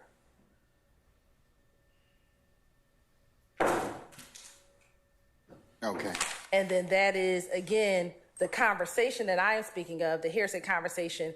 It's sometime around, again, October or November. It's a conversation that I talked about where Donovan Thomas Jr. expressed to his father some concern about Rich Homie Quan leaving. And then the second conversation, Your Honor. Okay, but and you said that, the two conversations, but what I would like to see is, or something, or hear, is what exactly those conversations were. I think there's some predicate stuff that may be, that's from the court's perspective, maybe relevant to here, to put certain things in context. But in order for me to make some further determinations, you would probably need to reduce exactly what you're trying to get Mr. Thomas Sr. to say, because that would be important. Okay. Is it possible he is prepared? We were prepared to bring him in to testify because for the court, my experiences in residual hearsay motions, that witness will come and testify, so you can hear directly from his mouth what the conversation is, so I don't write something down. Okay, well. So he's prepared to come tomorrow morning. We can make him available. Okay, all right. Thank you. I've given you more than 5 minutes, probably about 30. Mr. Steele?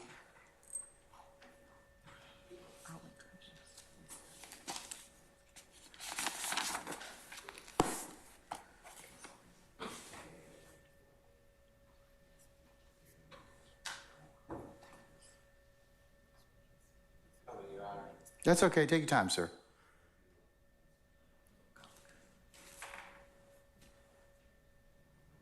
Ms. Hilton and Ms. Love, can you all send Ms. Weaver the pages from the case supplemental report, pages 44 and 45? Yes. For purposes of the motion? No, it's okay, yes, that's fine, when you get it. Oh, it's up now, okay. Yeah, it's up now, we have it now. Okay, so I'm gonna give you all this back, so you can have it. But if you all could send the court,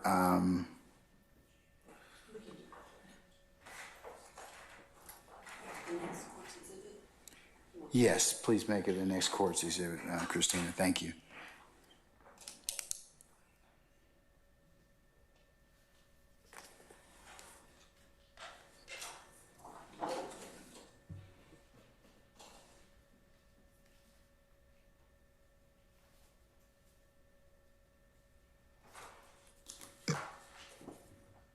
All right, sir, I'm listening. Good afternoon, Your Honor. Good afternoon, everyone.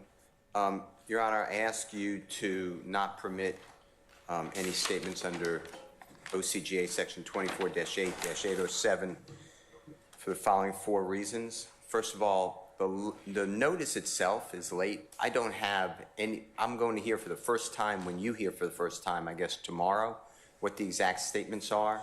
That violates the law.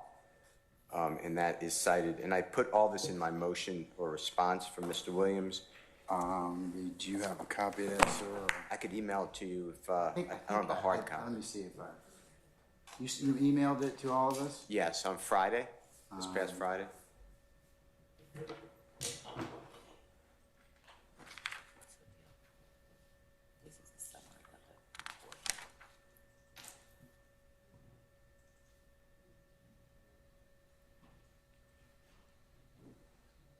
All right, sir, I have your response. What do you invite me to look at?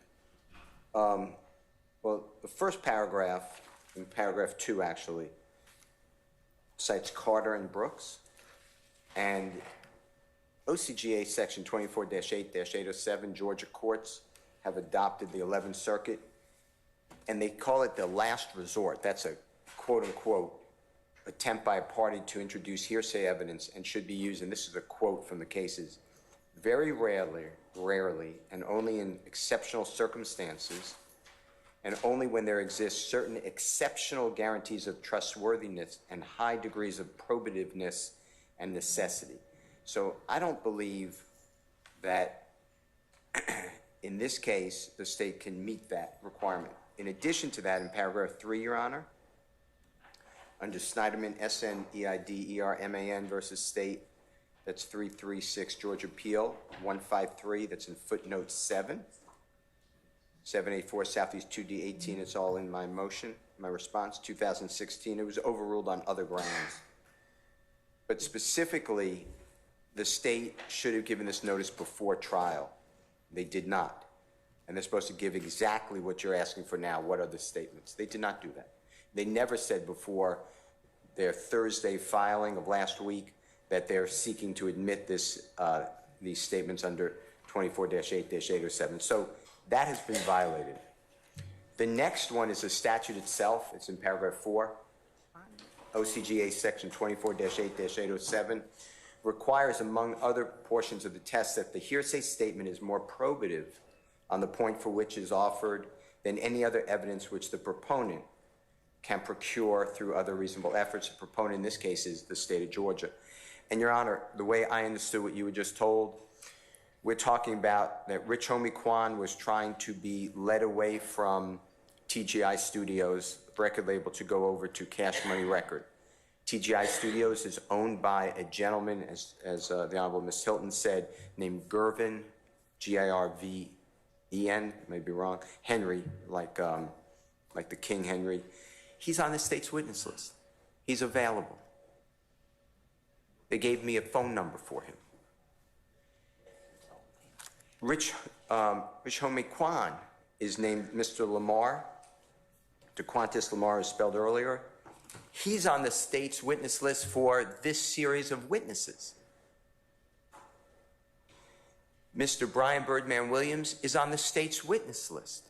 So it is hard to swallow that the state passes the statute itself in 807 that states that the state can get this information, cannot get this information from someone else with reasonable efforts. What they're saying is that Rich Homie Quan is being courted by two different record labels.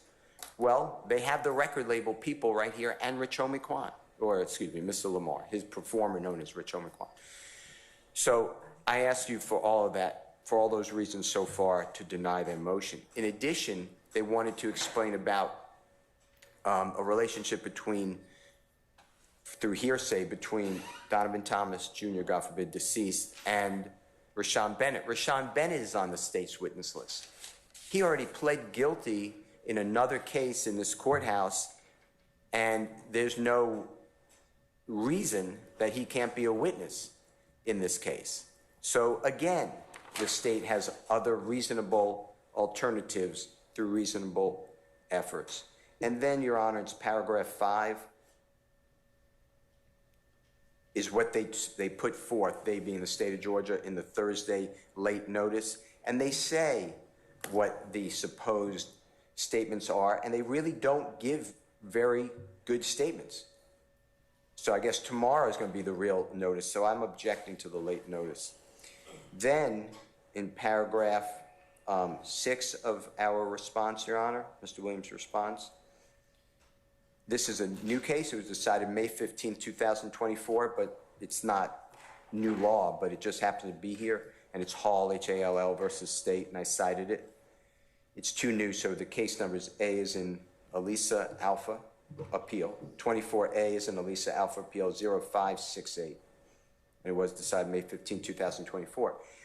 And what they're talking about, the courts are saying that under 24-8-807, it's supposed to be so rarely used, and there has to be such circumstances which give guarantees of trustworthiness, that it's the equivalent, Your Honor. You're going to have to find this as equivalent to either a cross-examined former testimony or statements under a belief of impending death, or statements against interest, or statements of personal or family history. None of that is here. So, for all those reasons, I ask you to, right now, without even hearing from Mr. Thomas tomorrow morning, that the state just utterly failed the test. You know, the law gives us our rules, whether we like them or not. The law gives us our rules, and the state here did not give proper notice. I heard your concerns at the beginning, Your Honor. You said the first one was notice. The second one is guarantees of trustworthiness and inherent bias. I've answered those two, I believe. The next one is what is said exactly. That's part of the notice. I don't know. The next one is there's no cross-examination of deceased, which triggers confrontation clause. And you're right, and Ms. Hilton's right. I agree with Ms. Hilton that testimonial evidence is evidence that is going to be used for a prosecution, just like you did in the Pitts case. But in this case, the statements are found in Mr. Sprinkle's report, which is a prosecutor's report made for the purposes of prosecution. And also, we can't cross-examine the deceased. Yeah. So I'm stuck with what the father who, you know, and I feel terrible for the man. I mean, everyone feels nothing but sympathy for that family. I mean, we saw the video. I mean, it's outrageous. But how do we get a fair trial by cross-examining the father on statements made by the deceased, supposedly made, when the real witnesses are here anyway? So I can't get over the confrontation clause issue. We should have the right to cross-examine Mr. Gervin, Mr. Bennett, Mr. Lamar, Mr. Birdman, Brian Birdman Williams. And then you asked about cumulative, because the beef was already testified to. And the state responded that no, not really. And I challenge that because I sit here attentive every day, and I go back and I review notes every single day. Detective Gaither said that this beef, that's what it's been called, goes back to October of 2014. Detective Dennis said this beef goes back to 2014. Over strenuous objections, this honorable court allowed, based upon your investigation, witness after witness say, we had a shooting here, we had a drive-by here, this is the victim and this is the person. In this case, people from YSL were the victim. Mr. Shannon Stillwell was a victim. The person next to him got killed. In this case, the victim was IF people, and the defendants are people who are associated with YSL. So, Your Honor, I will answer any of your questions, but I am objecting under the law, and if the state really wanted this to come in, they should have, just done what you tell us to do, what everyone tells us to do, just follow the rules. And they've all been broken, and we're getting notice during trial. And I don't think that that's something that the courts overlook. I mean, we will obviously go with whatever you say, but to me, there are real witnesses here who could testify. You know, if Donovan Thomas was concerned that Rich Homie Quan is getting courted by Birdman Williams, Rich Homie Quan is a better witness than Donovan Thomas's father. If Rich Homie Quan is concerned that Jeffrey Williams is trying to get him over to Cash Money Records, Rich Homie Quan is a better witness than the father of Donovan Thomas, Jr. Those are my... my questions being is I think he can... they're trying to get Senior, the father of Donovan, to testify about the relationship between his children and that. I have some... I believe that's been testified to, but I think he could probably give some background and fill in some the full extent of that particular relationship between his children and those folks. I guess my second thing is with Donovan Thomas and Mr. Garvin Henry, is Mr. Henry available as a witness? Yes. I've spoken with him. The state has him on their witness list. I have good information, contact information for him. Okay. The state gave me the contact information that I have. All right, and Mr. DeQuintus Lamar, who's Rich Homie Quan stage name, is he available? Is he on? He's already been subpoenaed. The state filed the subpoena. It came up on whatever we get. We get a copy of the. What about Rashawn Bennett? He's unfortunately the most available because he's in your custody. Not your custody. He's in the custody of the state of Georgia prison system. Okay. So a production order can get him here. All right, and Brian Birdman Williams? He's on the state's witness list. I've spoken with him as well. He's available. Okay, all right. He's out of state. Okay. But he's available. He lives in the state of, I'm not really sure actually. It's either Louisiana, Florida, or, I'm not sure. I don't want to speak for where the gentleman is, but he's available. All right, okay. Yes, Mr. Steele, thank you. No, thank you, Your Honor. Okay. So I want to briefly respond to three specific portions. I heard Mr. Steele say, well, it's a confrontation clause. I believe the court said, well, that's a statement made to Mr. Sprinkle. The statement that we are looking to, Your Honor, is not the statement that Mr. Donovan Thomas Sr. told Mr. Sprinkle. It is what the declarant, who is a deceased individual, spoke to his father. And I want to point the court specifically to Rivers v. State, which is 77 Federal 3rd 1306, which is an 11th Circuit 2015 case. Sure, Rivers v. State, or River v. United States, excuse me, 777 Federal 3rd 1306 at Penn Site 1313. Okay. And what that says, Rule 807 analysis must consider whether the statements have guarantees of trustworthiness given the circumstances under which they were made. We examine the trustworthiness of the declarant who originally made the statement, not the trustworthiness of the witness reciting the statement. Okay. So again, we're looking not to what Mr. Donovan Thomas Sr. told Mike Sprinkle, but what did Mr. Donovan Thomas Jr. tell his father? And the reason why Rich Homie Quan, Gervin Fly Henry, and Birdman are not the individuals to speak to that is because they don't have the same relationship that Donovan Thomas Jr. has with his father. And so when we're looking at the case analysis, what you're talking about as far as trustworthiness is what is the relationship between the declarant and the person who's going to come and tell the court or the jury what the statement was. So Rich Homie Quan does not have the same level of a relationship that Mr. Donovan Thomas Jr. had with his father. He spoke to his father every day. He didn't speak to Rich Homie Quan every day.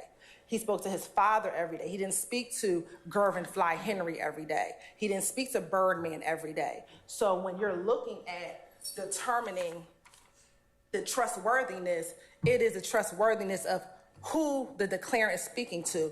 And specifically, I want to cite to the case that Mr. Steele actually cited in his motion, which is the Hall v. State case, Your Honor. And specifically,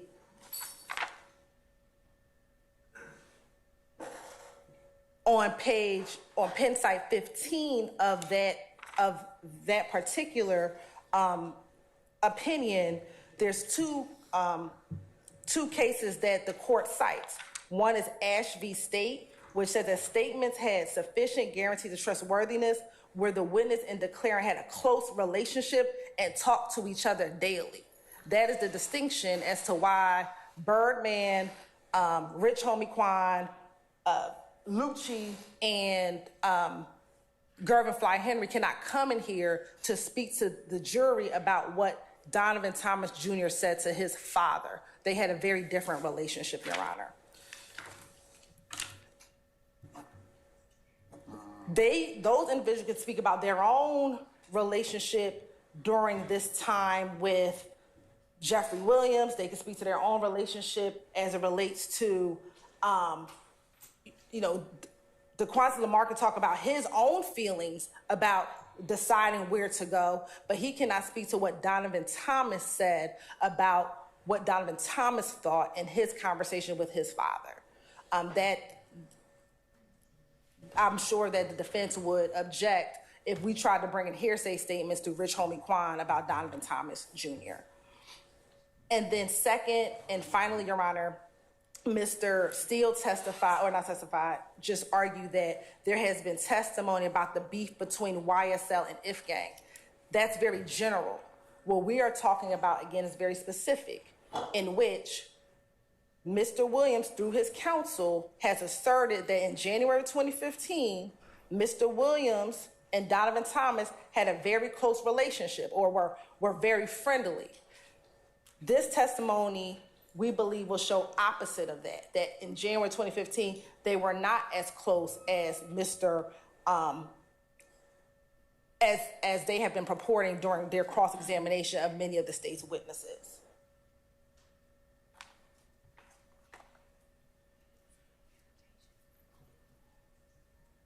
Can we get a slide on Ash? Sure, Ash v. State.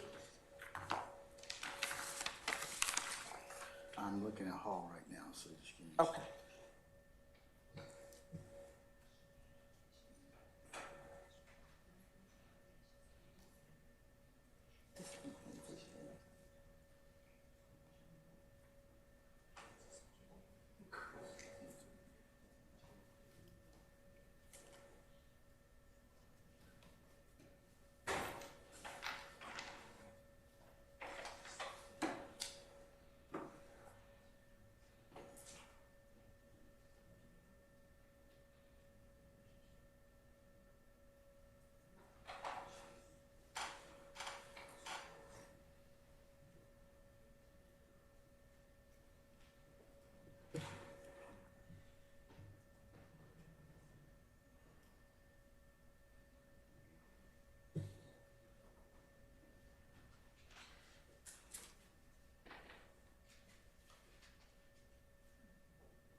All right, y'all give me a few minutes, okay? Yes, sir.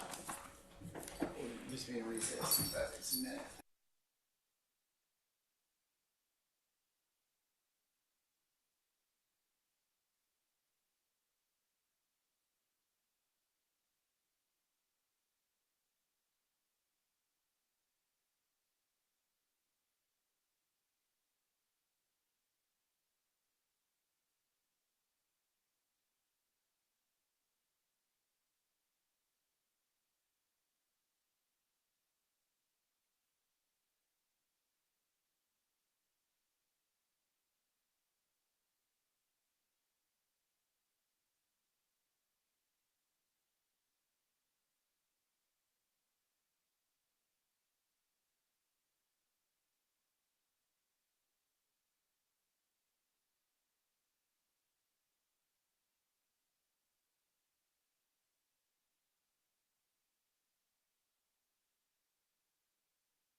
We also have a recording, Your Honor, it's about 8 minutes.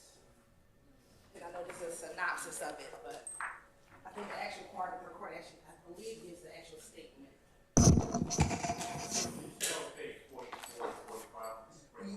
Yes, bottom Yes. of page 44 and 45, and then the actual recording is about 8 minutes long in discovery.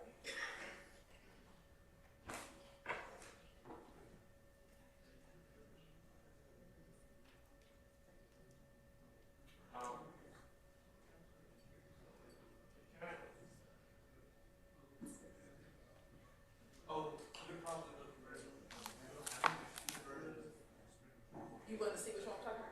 Yeah, there might be more than one version, because my page 44 deals with termite still. Okay, let me,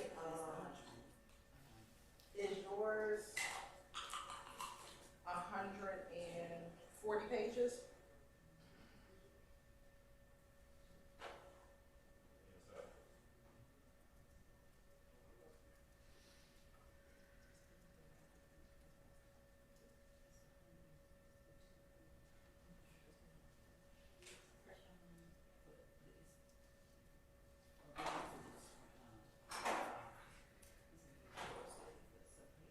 Mine is 100 and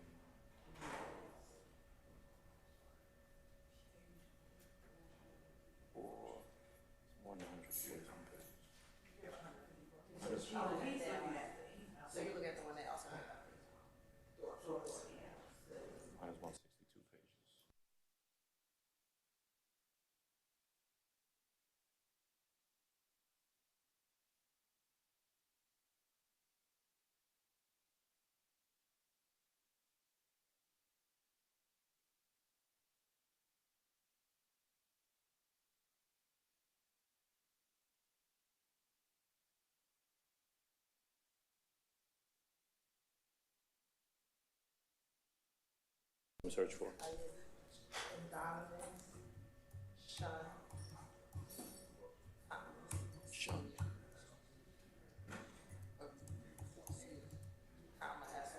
Okay, I see it. I think.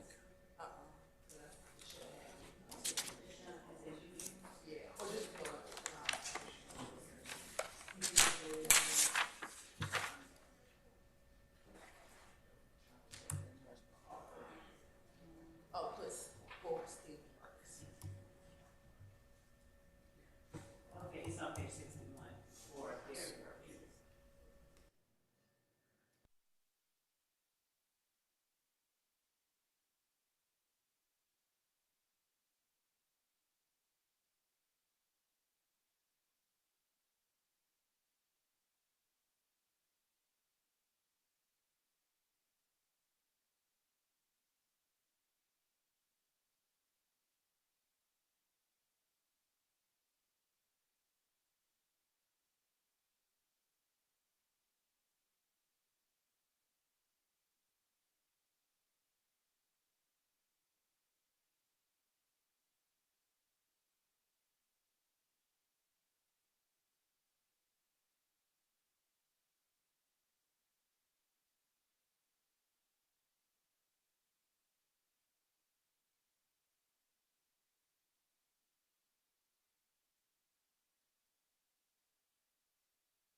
Okay, the court's had an opportunity to consider the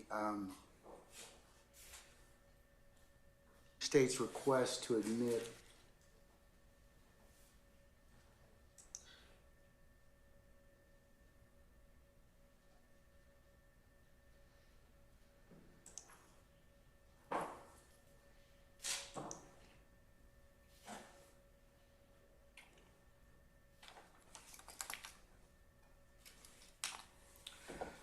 state's notice of intent to introduce hearsay evidence pursuant to 24-8-807, filed on May the 23rd of 2024, which I'll include, as I mentioned earlier, as the next court's exhibit in order for purposes of making admissibility determination. The court's also considered Mr. Steele's response, filed, Mr. Steele, was it filed on the 24th of May? That's right, sir, the next day. Okay, and I'll include your email and your Mr. Williams' response in objection, a response in objection to the state's notice of intent to introduce hearsay evidence pursuant to 24-8-807 as the next court exhibit in order. The court will also take judicial notice of the following, that this trial commenced on 4 January of 2023 or thereabouts, and we had motions in this case in December of 2022. I'm also going to consider as the next court's exhibits in order the, as the court will term it, the Sprinkle Report, pages 44 and 45, pertaining to the inquiry or interview of Mr. Donovan Thomas Sr. by Senior ADA Michael Sprinkle as the next court exhibit in order. In making the determination of whether or not to admit residual hearsay under 24-8-807, the court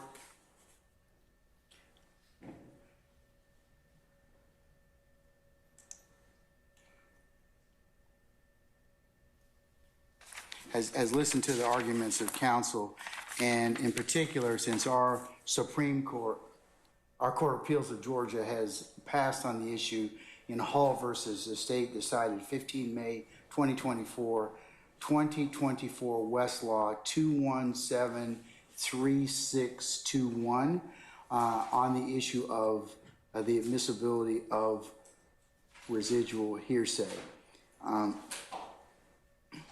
Under 24-8-807, Rule 807, this is a residual exception to the hearsay, the rule against hearsay. The rule provides a statement not specifically covered by any law, but having equivalent circumstantial guarantees of trustworthiness shall not be excluded by the hearsay rule if the court determines that, 1, the statement is offered as evidence of a material fact, 2, the statement is more probative on the point for which it's offered than any other evidence which the proponent can procure through reasonable efforts, and 3, the general purposes of the rules of evidence in the interest of justice will best be served by admission of the statement into evidence.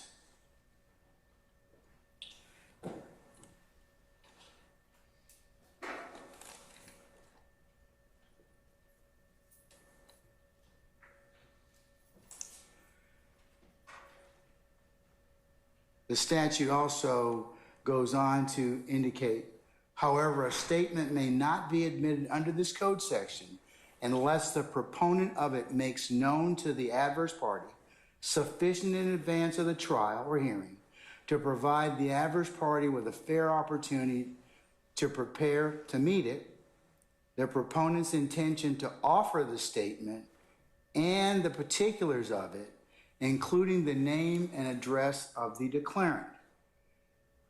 Now, taking a look at the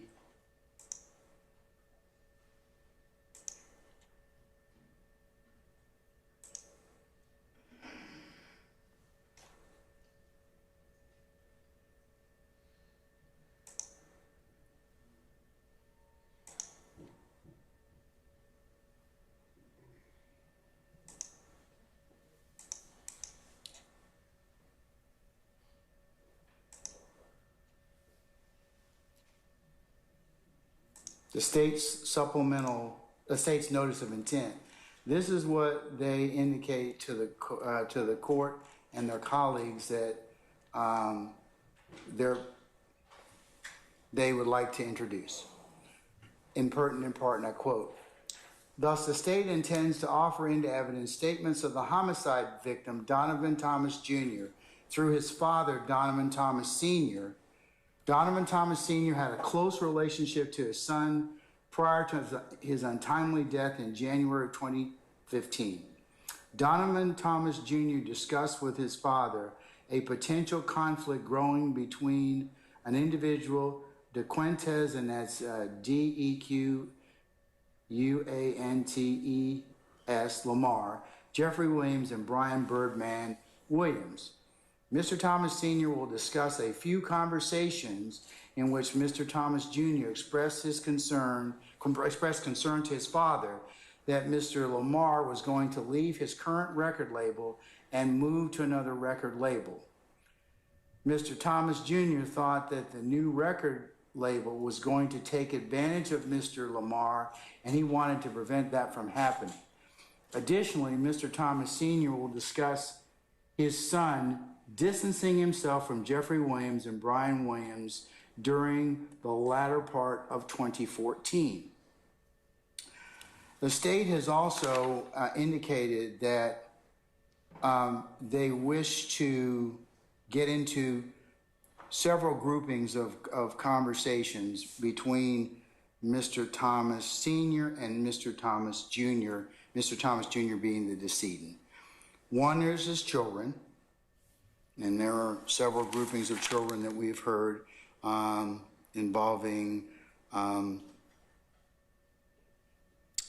Shell, Kell, and Greedy, and Miss Cave. I'm just using that for purposes of our discussion.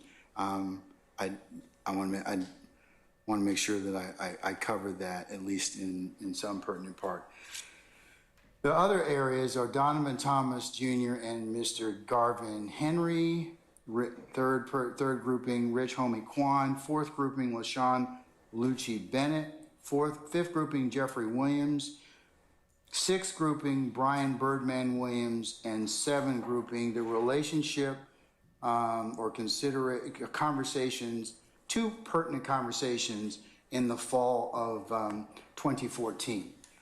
I want to distinguish that because I have to, for purposes of making a determination that will be potentially reviewed, is that under Rule 807, and I'm quoting from Hall versus the state, Chief Judge Mercier writing this opinion.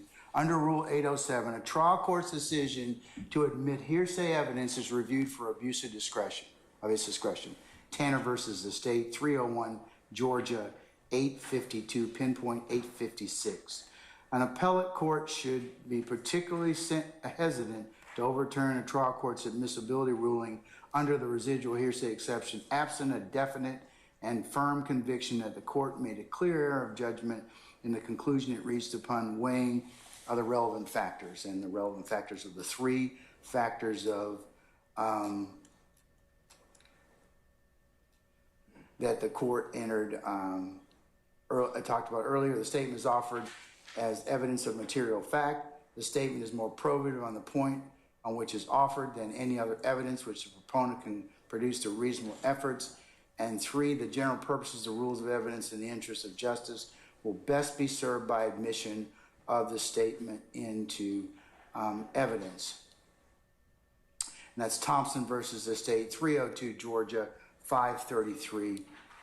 As a general matter, the trial court does not abuse discretion by admitting evidence when the requirements of OCGA 24-8-807 1 through 3 are met, and the trial court concludes that the statements in question have sufficient guarantees of trustworthiness because of the circumstances under which they were originally made, and that's Rawls, R-A-W-L-S versus the state, 310 Georgia 209 pinpoint 214 headnote 3.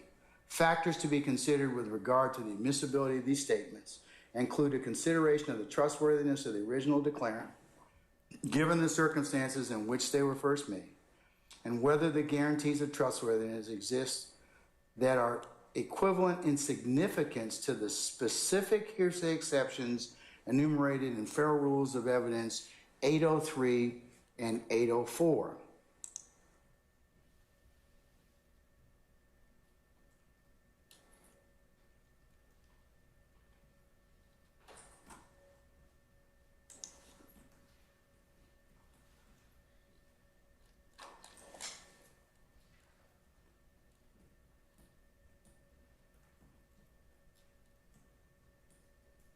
Therefore, such guarantees must be equivalent to cross-examined former testimony, statements against statements under a belief of impending death, statements against interest, and statements of personal or family history. And the court cites State versus Holmes, 304 Georgia, 524 pinpoint 529 headnote 2. In simpler terms, whether the exceptional guarantees of trustworthiness is a determination that focuses on the declarant and the circumstances under which the declarant made the statement to the witness. Miller versus the state, 303 Georgia, 1, pinpoint 5, I should say subpart 2.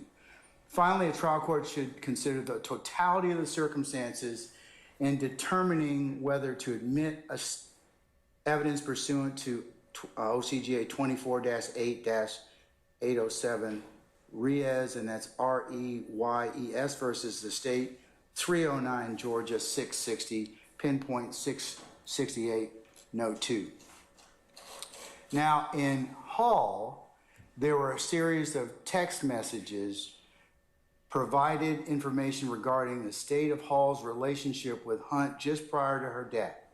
This information was certainly evidence of material fact, namely aforementioned relationship, more probative on the point than any other evidence could reasonably be procured, since Hunt was deceased at the time of trial, and the admission of the evidence which gave the context of the alleged crimes served the purposes of the rules of evidence and the interests of justice.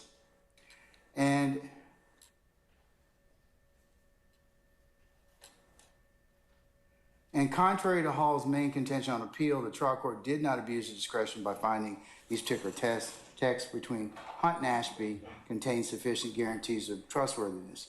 Specifically, the court found the text messages were sufficiently trustworthy because the statements were in Hunt's own words, related to the sensitive nature of domestic abuse, and shared under circumstances in which the two women were discovering each other for the first time and discovering they were both seeing the same gentleman. So in this particular circumstance, that's why the court took into account the unique characteristics of the declarant and the circumstances which the statements were made. Ash versus the state, 312 Georgia 771. And this is where the state mentions that statements sufficient guarantees of trustworthiness where the witness and declarant had a close relationship and talked to each other daily. Statements, Jones, 311 Georgia 445, statements had sufficient guarantees of trustworthiness where there was no evidence indicating the declarant had any motive to fabricate her statements.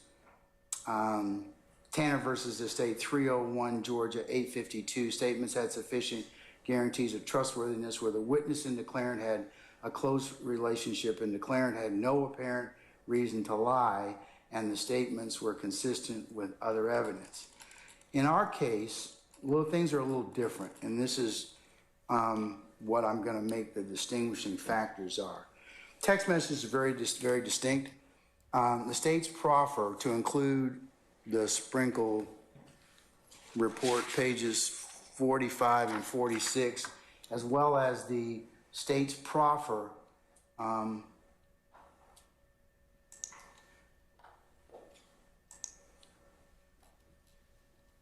failed to tell the court and the parties. In fact, Ms. Hilton, the state's representative, indicated that I would probably have to hear testimony on that issue specifically as to what Mr. Thomas Sr. was going to testify to. That doesn't meet the letter and spirit of 24-8-807 in the sense that we don't know. We have groupings of what he may say. We don't know exactly what he's going to say, and that's the first reason. And taking a look at the totality of the circumstances and weighing the other factors,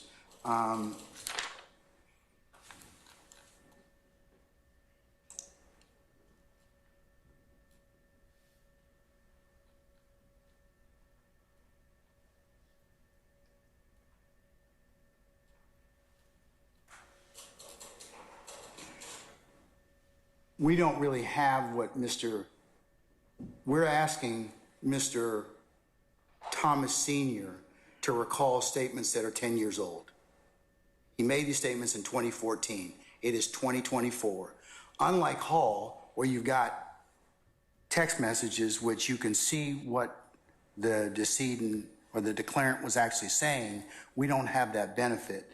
And for that reason, that's why these specific reliance or trustworthiness, and the appellate court sets a pretty high bar when they tell the reviewing court, as Mr. Steele mentioned, and also in this particular decision, that I am supposed to look at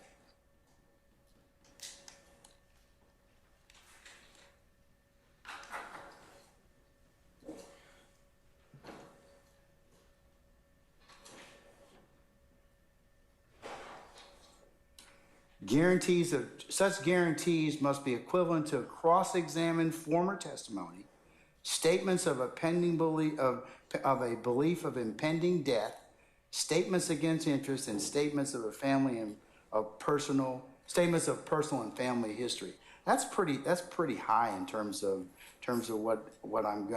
what I have to consider in terms of the admissibility threshold under 807. But in taking a look at Hall, it's very much distinguishing because we had the benefit of looking at what the decedent actually was saying and weighing it in terms of the trustworthiness.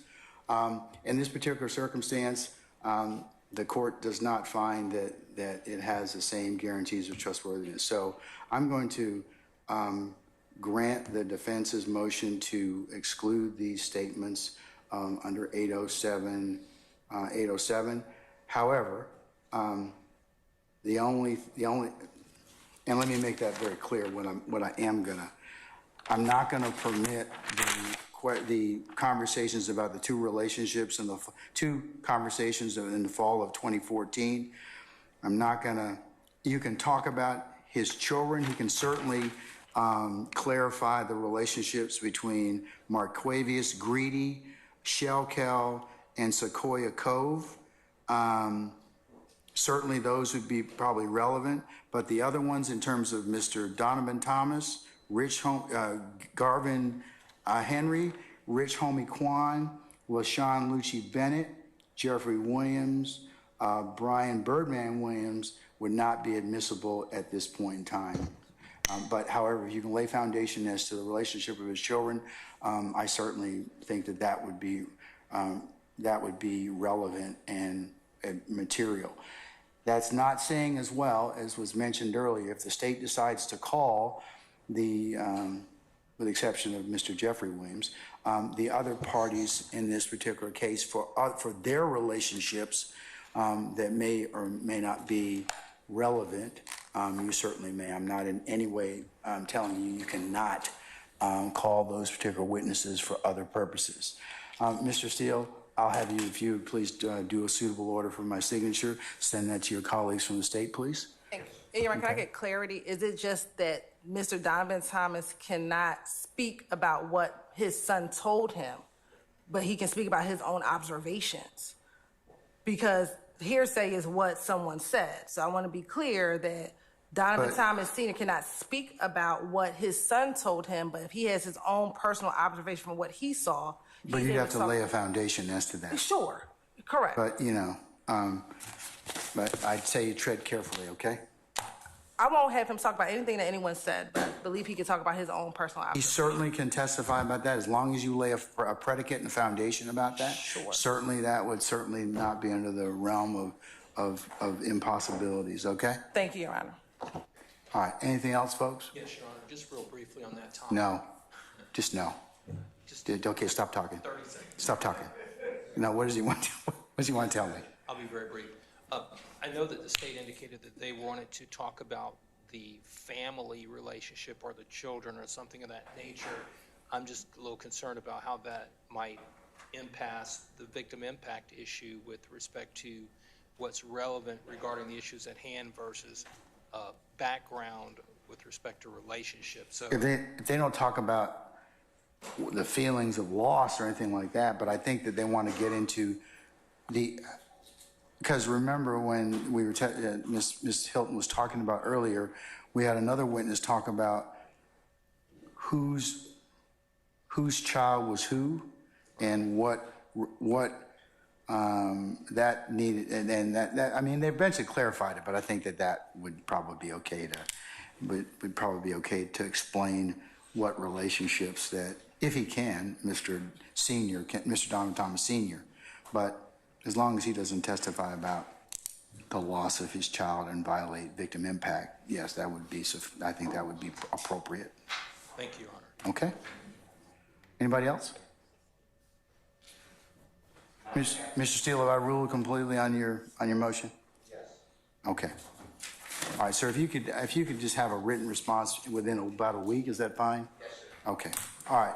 Any clarifications as to what you can and cannot talk about in regards to Mr. Thomas Sr.? My understanding, he can't talk about what anybody else said. That's right. And he can't talk about what conversations he had with his son. Okay, but Correct. he can testify about what his observations were. He can certainly testify about what the relationships with his children. Okay, but these other folks, you know, that would be. But he can talk about his observation that he's seen with these other people. If you can lay a foundation. Yes, I believe. For example, if he doesn't know or he doesn't have any, for example, conversations about Donovan Thomas, and then you got to really think about why are you asking about that? Because it may get you into hot water. So I'm just telling you, just tread lightly, okay? Thank you, Your Honor. All right. Okay, folks, unless you have anything else at this point in time, thank you for your patience, and we will see you all tomorrow morning, 9:30 for an anticipated 10 o'clock start time, all right? Okay, we're in recess. All right.